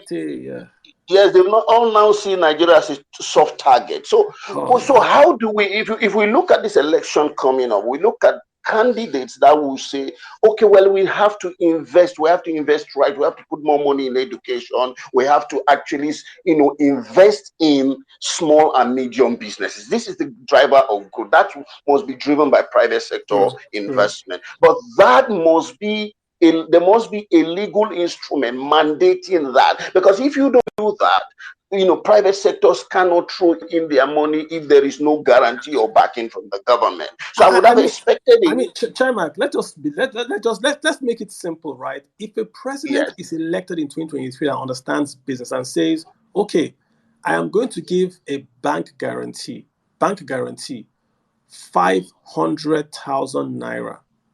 If your business is registered with CAC, you pay taxes, you can walk into any bank. If you employ more than 2 people, take a loan, and I will guarantee that loan for 500,000 naira. You will get the fraudsters, you will get the jokers, but you will also get the serious people that will say 500,000 naira from a bank can change my business. Out of 100%, even if you get 40% successful, you have eradicated close to 50 million people out of poverty. You've got to think big. This money I'm talking about is less than the money that the accountant general is quote unquote alleged to have stolen. You just take money and you just throw it at this problem, because it's a problem of capacity, credit, infrastructure. You can't fix infrastructure in 24 months, but you can equip people with at least cheaper means of finance. How much do these guys need? They don't need 500K, they need 100K. They want to buy a laptop. I met a girl in Abuja, her job, she's in school. She takes her laptop, she goes to Abuja, she packs the CDs, and she does editing for Nollywood movies. 1 CD, 30 grand. That's all she does. All she wants is a laptop that is fast, all this kind of stuff. So people, like lots of small SMEs, this is not even SMEs, are solopreneurs. And if you focus on them, if you as a president can say, I'm going to focus on that bottom pyramid, if I can get that bottom pyramid to upscale their turnover, I can get their cost to fall. If I can make one bottom pyramid guy turn over, you've done it. It's not a highfalutin big grammar. Just focus on that bottom pyramid. If they have to go and buy generator, let them go buy generator with 100K. You've started the process. It's not a big issue. People say it's not impossible. You just don't know how to do it because you've never done it in your life. You're a government guy. Chymaker, thanks so much for speaking. Thanks, I appreciate you. Hello. Thank you, Kalu. Thank you for what you're doing. No, I want to get, no, hold on. I want to get on more ladies first, guys. I want to get Ogundare. I think that's a lady, really. Ogundare Faith. I have it, and I'm going to have Olumide and Toby speak. Ogundare, I'll up your lady. Yes, I am. Good evening. Can everyone hear me? I'm fine. I've learned. I can hear you. Yeah, I've learned so much from this space. Thank you so much for hosting this space. You're very welcome. Yeah, so just a contribution actually. Personally, I think Nigeria has a character problem, because when you say that we should create more streams of income, even if we create more streams of income, as long as we're not addressing the problem, that's integrity, which is like a cancer, like is outside of government, even runs in families, in what's it called, in small areas. Like you have this problem in offices everywhere. There's a problem, there's a character problem that we have as a country. We have a money-centric culture where you're like, this person has made money, and then everyone just wants to blow. So as long as we don't have we don't have a system that is addressing this, and then that is looking at it from a personality. Exactly. You want to talk about a personality problem. Yes, a personality I hear you, problem. Omowunmi, and I'm going to come back. Omowunmi, I hear you, right? You see, I lived and worked in the US, right? Okay. They're also very, very corrupt. Yes. They're also very, very corrupt in the US. But the problem is that their institutions work.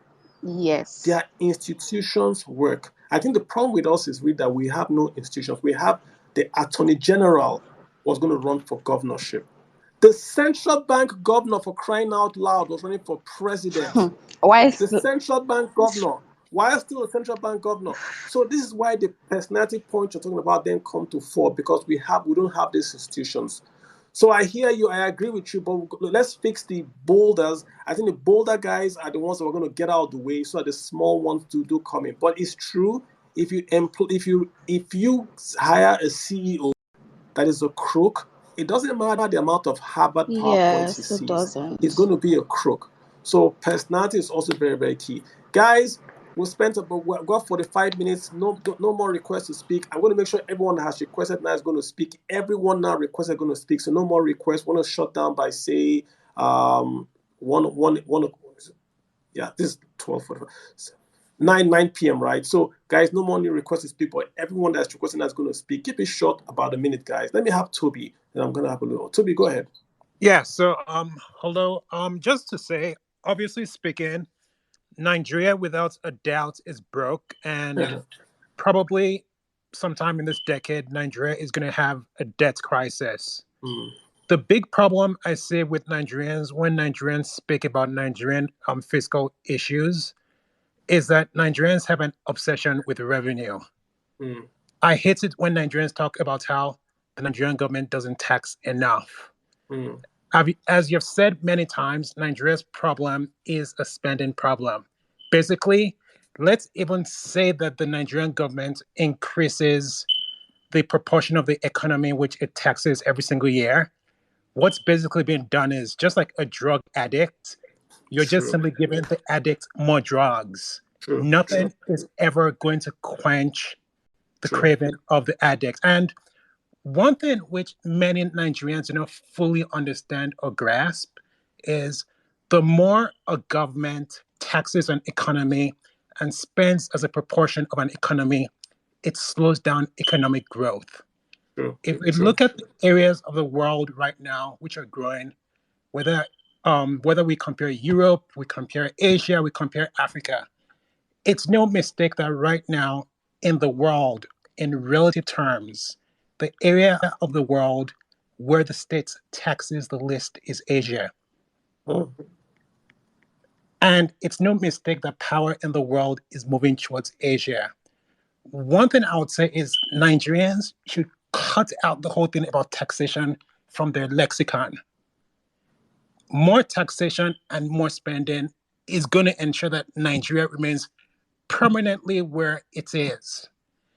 If we look at the Obasanjo years of 1999 to 2007, but I'll really say 1999 to 2015, really, it's kind of no mistake that when Nigeria finally got its books in order and became very conscious about spending, that was when Nigeria experienced the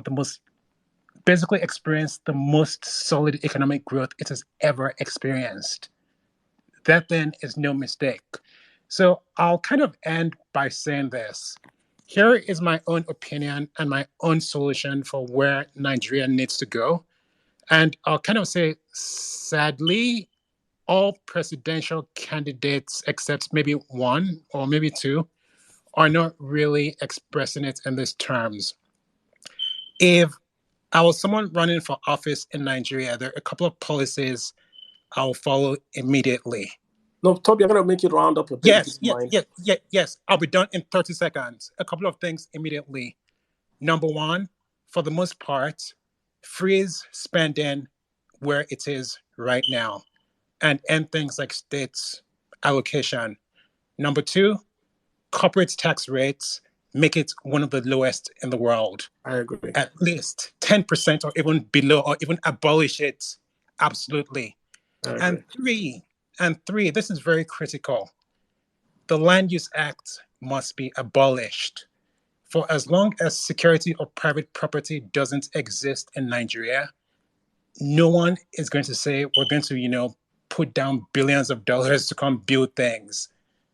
People put down their money where they feel that their money has the most legal certainty and Towmee, security. let me tell you, I End wish of I could let story. you go on. No, hold up. I Yeah. wish I could let you go on. I just followed you, man, because you've hit the 3 points that I always talk about: Land Use Act, taxes, consumption. I wish I could let you go on to expatiate on what you are speaking about. It's very important.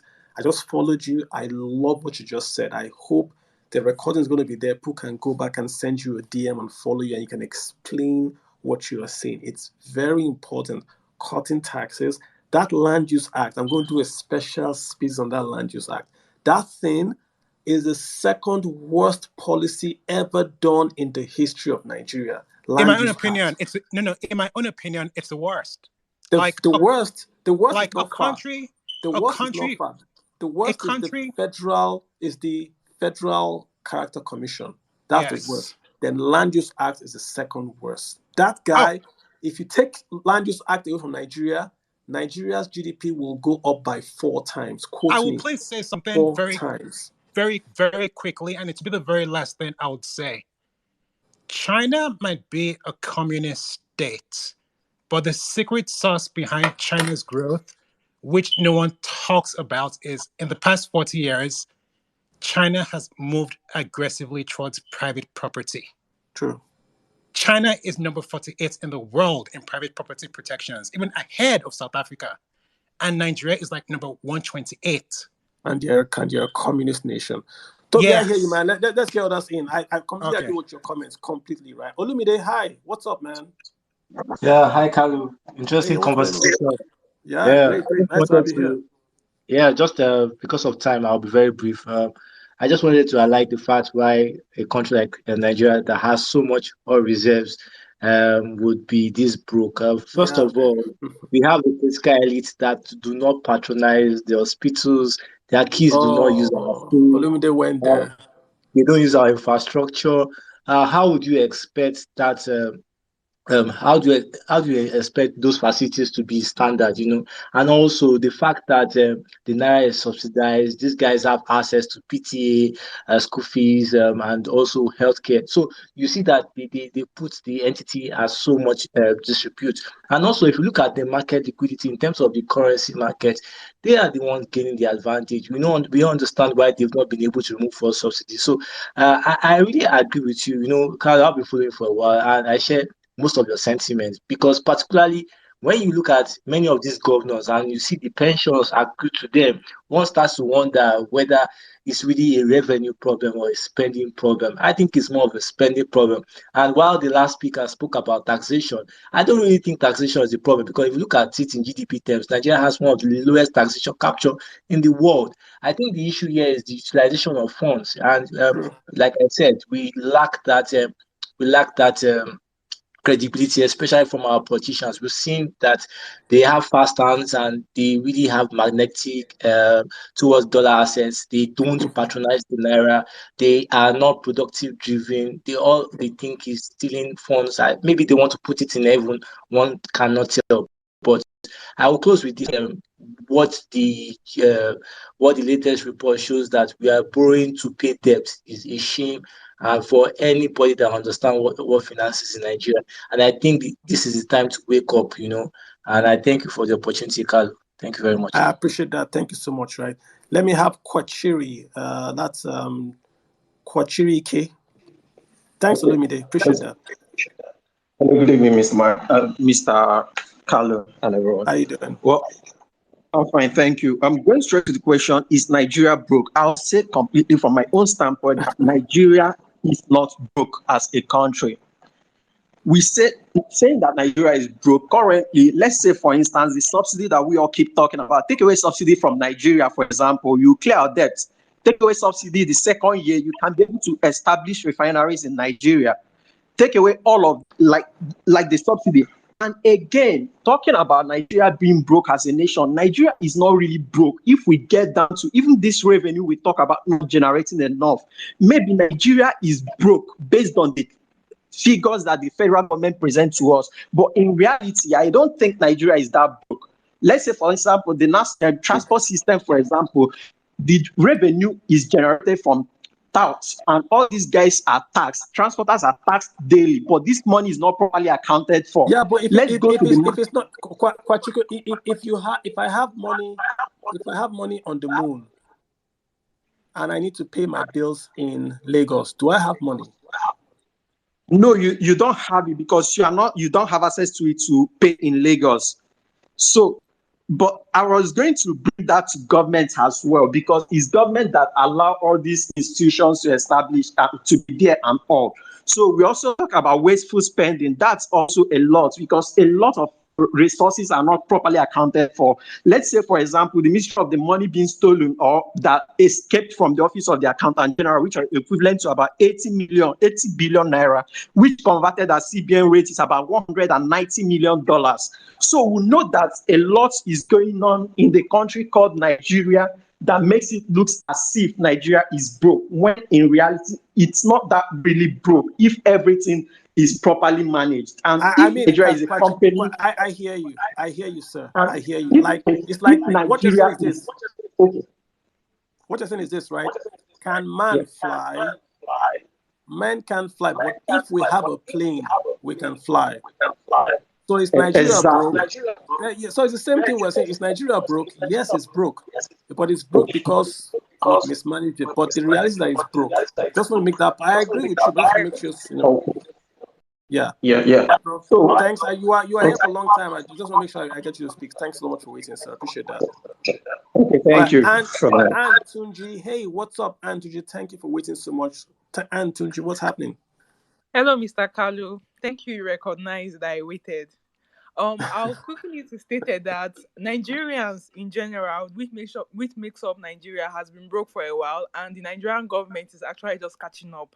Whoa. Because the Nigerian purchasing power has been devaluated so much since the present government took over, and whatever how rich you were 8 years ago, you are not. If you are still earning the same thing, then you've lost over 50% of your purchasing power. So that's why I would say Nigerians have been broke for a long time. The government are just catching up. And I think one thing we also need to do is that we need to make sure that the public office becomes less attractive, because the things they are getting from these jobs is just ridiculous. I don't understand why you'll be there to serve the people and the public funds is actually the one serving you, why you are contributing little value to society mentally and physically. And lastly, regarding educating people about the economy state and how these decisions impact them, the media actually needs to do a lot of work. I feel like sometimes Nigeria have this thing where they don't want to be fixated on gloom. They immediately want to move on from bad news and just go on with their life. We need to, a quick example is if you watch CNN and something bad happens in America, CNN will be fixated on that news for hours, or probably for days, and keep going up and giving updates about the news. But Nigeria immediately wants to move on from the bad news and just move on with their life. We need to get to a state where we are able to absorb bad news, analyze it properly, and find a solution from it. So I think the media actually has a lot of work to do in educating the people to understand how some of these policies affect them. I think it's a good point. I think it's a good point. That last one you made, like translating this big language to how people can really understand what it means. If Nigeria is broke, and so how does it concern if Nigeria is broke? That's a good question. Like, how does it concern me if Nigeria is broke? That's what I'm trying to explain to the youth today. That if Nigeria is broke, it means you, the youth, are going to pay back. The old folks are not going to pay back. Rich people do not pay quote unquote taxes. They have tax lawyers. You, the poor, in quotes, young Nigerian living in Nigeria, is going to pay back this debt. That's why it affects you. Hey, I've got Sam. That's Meta Architect, Meta VRA Architect. Again, thanks for waiting, sir. If you want to unmute, you can go ahead and speak. After Sam, I've got Xlade, and I think we're done for the day. Sam, you want to go ahead and unmute? Okay, whilst you're getting there, Sam, let me have Xlade. That's Thunder Force. Thunder Force, go ahead and speak. Hey, hi, Kalu. Thank you so much for waiting, sir. I appreciate you. I've ordered your book for about a month, but I just took it out yesterday and started reading it. You So just started reading my book. Hey, my I've God, been, no. I've been So, busy. guys, thanks, Randy. I mean, guys, you got to go get my book, right? It's. Let's talk about your money. It's about So 222 pages of pure financial yeah, term. Very easy to read. It's 22 years of my experience, US and America, just written down for you guys. It's everything: crypto, taxes, debt, investing, ETFs, property, everything. It's on Amazon, it's on Roving Heights. Go get the book. If you get the book, send it to me on Twitter, send me a picture. You qualify to ask me any question investing, and I'll all right. answer. I will Xlade, what's actually, up? I'll actually do that. So in exchange for that, you gotta give me a few more seconds. Sure, go So for it. people have said almost everything I wanted to say. I actually had like a list of what is going Whoa. on and what we can do about it, but I know we don't have time. So I'm just gonna talk about if I was the president, what I would do right now. The first thing I'm gonna do, I'm gonna form a caretaker committee. Different from economic committee that has always been a mainstay of Nigerian politics. When things are breaking, they go form some backwater committee and ask them to do stuff. No, this is a full caretaker committee. These guys are going to run the government for the next 12 months. I'm going to negotiate a safe exit with foreign governments. I'm going to do some things in the next 12 months that people are not going to like me for. The president is not going to run anymore. So he can Wow. take himself out of this. Saudi, Iraq, United Kingdom, guys, on my last day of government here, I'm going to fly to your country and you're going to give me and my family and the members of my cabinet some safety. The first thing I will do, I'm going to cut subsidy. At least I can start with 25 to 50%. What I'm going to do with that money is reinvest that money back into oil production. Nigeria currently produces around between 900,000 to 1.2 million barrels. When Jonathan led government, we were doing 2 million barrels. When Obasanjo left government, we were doing about 2.4 million barrels. Now imagine if we've lost 50% of our production. Even with all the expenditures and all the wasteful spending, that is something too big to ignore. We got to get back to 2 million barrels. And now with the issues in Russia and everywhere, it means if we can deliver oil to the world market, people are going to pay for it. We will never have a better chance than ever. It takes about 6 to 12 months to turn it around. But imagine, since Russia started fighting, if we started putting money into it, bring the oil companies back, there are some of them who've told us they're moving, but now because they are leaving Russia, they got to replace the reserves. So they are reconsidering Nigeria. Is somebody not fast enough to realize there's a strategy they can put behind that? One thing I'm also going to do, facilitate Dangote refinery. Not just Dangote refinery. You see those two refineries that Obasanjo sold, that Yar'Adua reverted, I'm going to sell them back again. And I'm going to give the guys a very short time to turn it around. You see those boys in Port Harcourt who are making refined products and they're doing suit everywhere. I'm going to force them into a meeting and tell them to get organized. I'll make you guys collocate Amen. and you should produce. If you're going to pollute, don't worry, I'm going to get a badge that's going to clean up your mess. But I want you guys to start pumping gasoline, pumping diesel. Nigeria spent 100% of the time of this government pursuing a sectional agenda. There's a community in Asia where they give people, like the surname is the phrase from your family. You know what everybody's surname will likely be like right now? I told you so. Because at different points in time, people have been telling us where we are right now is going to come. And when it's coming, it's going to be like the biblical saying, it's going to be like a thief in the night. Because now it's upon us. What's going to happen is the Naira is going to jump out to 1,000 and people are going to run for the borders. Because once we can't import food, you have open refugee crisis, civil war, and all sorts. The dam is about to break, guys. And I hope people, right now, people need to sit Buhari down. The same way they sat the British Prime Minister down 2 weeks ago. Guys, things are about to break. Get whoever, as a matter of fact, he should just be eased out. Like, he's still the president, figurehead, but let people start running the government. right? People have said so many things that I can say, but there's really no need for that. But I just want everybody to know that if I'm the last comment, I'm telling you guys that things are very bad. And those decisions and even more drastic actions that I've spoken about need to be taken so that 10% of our population is not heading towards Benin Republic and Cameroon. Once people can get food, that's it. Thank you. Wow. Maybe that was a good way to end the spaces. Xlade, I mean, those were good points. I like the mindset of I'm going to be here for just 12 months. I want to just make stuff happen, and it's going to cause people to feel uncomfortable. Let me just I think I agree with most of your points, and I hear you. Let me just make this point to everyone listening, right? Any president that's going to come in 2023 telling you that you are not going to pay more taxes or not going to suffer more is lying to you. The rot is deep. To pull Nigeria out of where we are right now, the next president is going to be very unpopular. When he wins, he's going to be very popular. Cash is going to flow in. You're going to see the Naira boost. You're going to see the stock markets go up. But when the reforms start, it's going to be very unpopular. Nigerians have not paid taxes. They have not really been, since war against indiscipline, we haven't really been disciplined in how we spend and all that.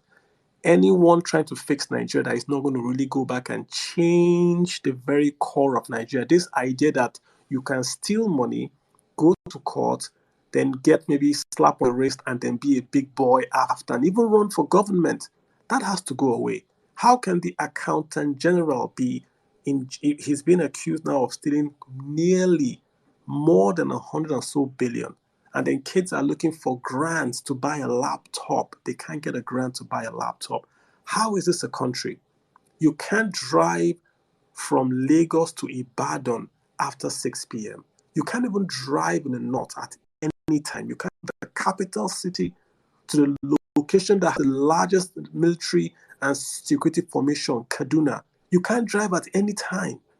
Bandits have taken over not local governments, states, collecting taxes. Taxes! Bandits are collecting taxes. And we have a government, and the Naira is just 600. It's a miracle. It's just 600 and something, really. It's a miracle. We're importing food. We're importing PMS. What are we exporting? Nigerians.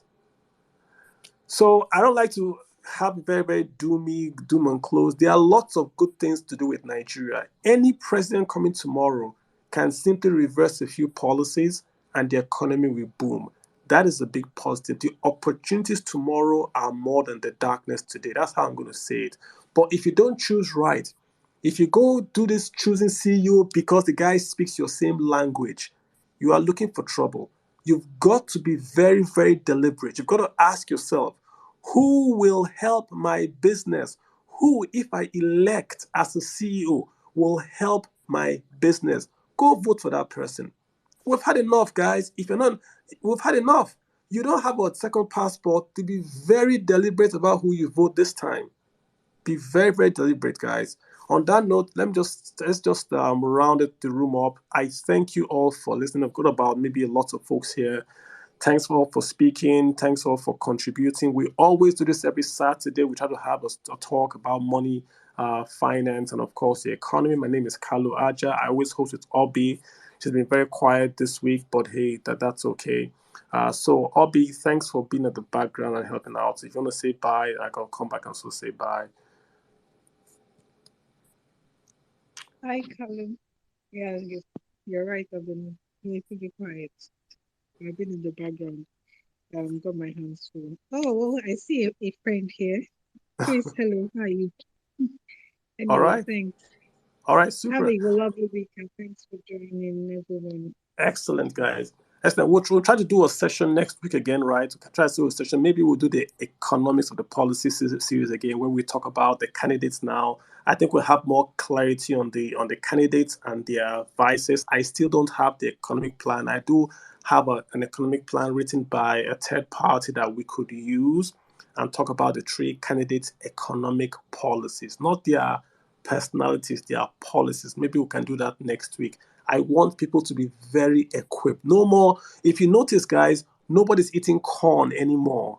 That's what social media has done. There's nobody that's eating corn. We don't have time for corn eating on the street. We want to ask, you want to create jobs? How? You're going to make Naira $1 to $1? How? Tell us how you are going to do it. There's no more highfalutin economic policies. Tell us how, we'll hold you to account for it, right? We are now in a season of intellectual policy. And let me just tell you guys, if we win, if we elect someone that we are proud of, what do you think happens in the next 4 years? Then the whole space is dominated by folks that are intellectuals that can come in and deliver. That's what we're voting for this time. If we vote the wrong person, then it's back to normal. It's once you have money, you can buy anything, any office. But if we vote right, that means your local government next is going to have someone that's going to come and say, I want to work. I don't want to be worked for. I want to work. All right, guys, that's my take. Thank you all for listening. My name is Kalu Aja. I'll see you guys next week. Shutting down in 5.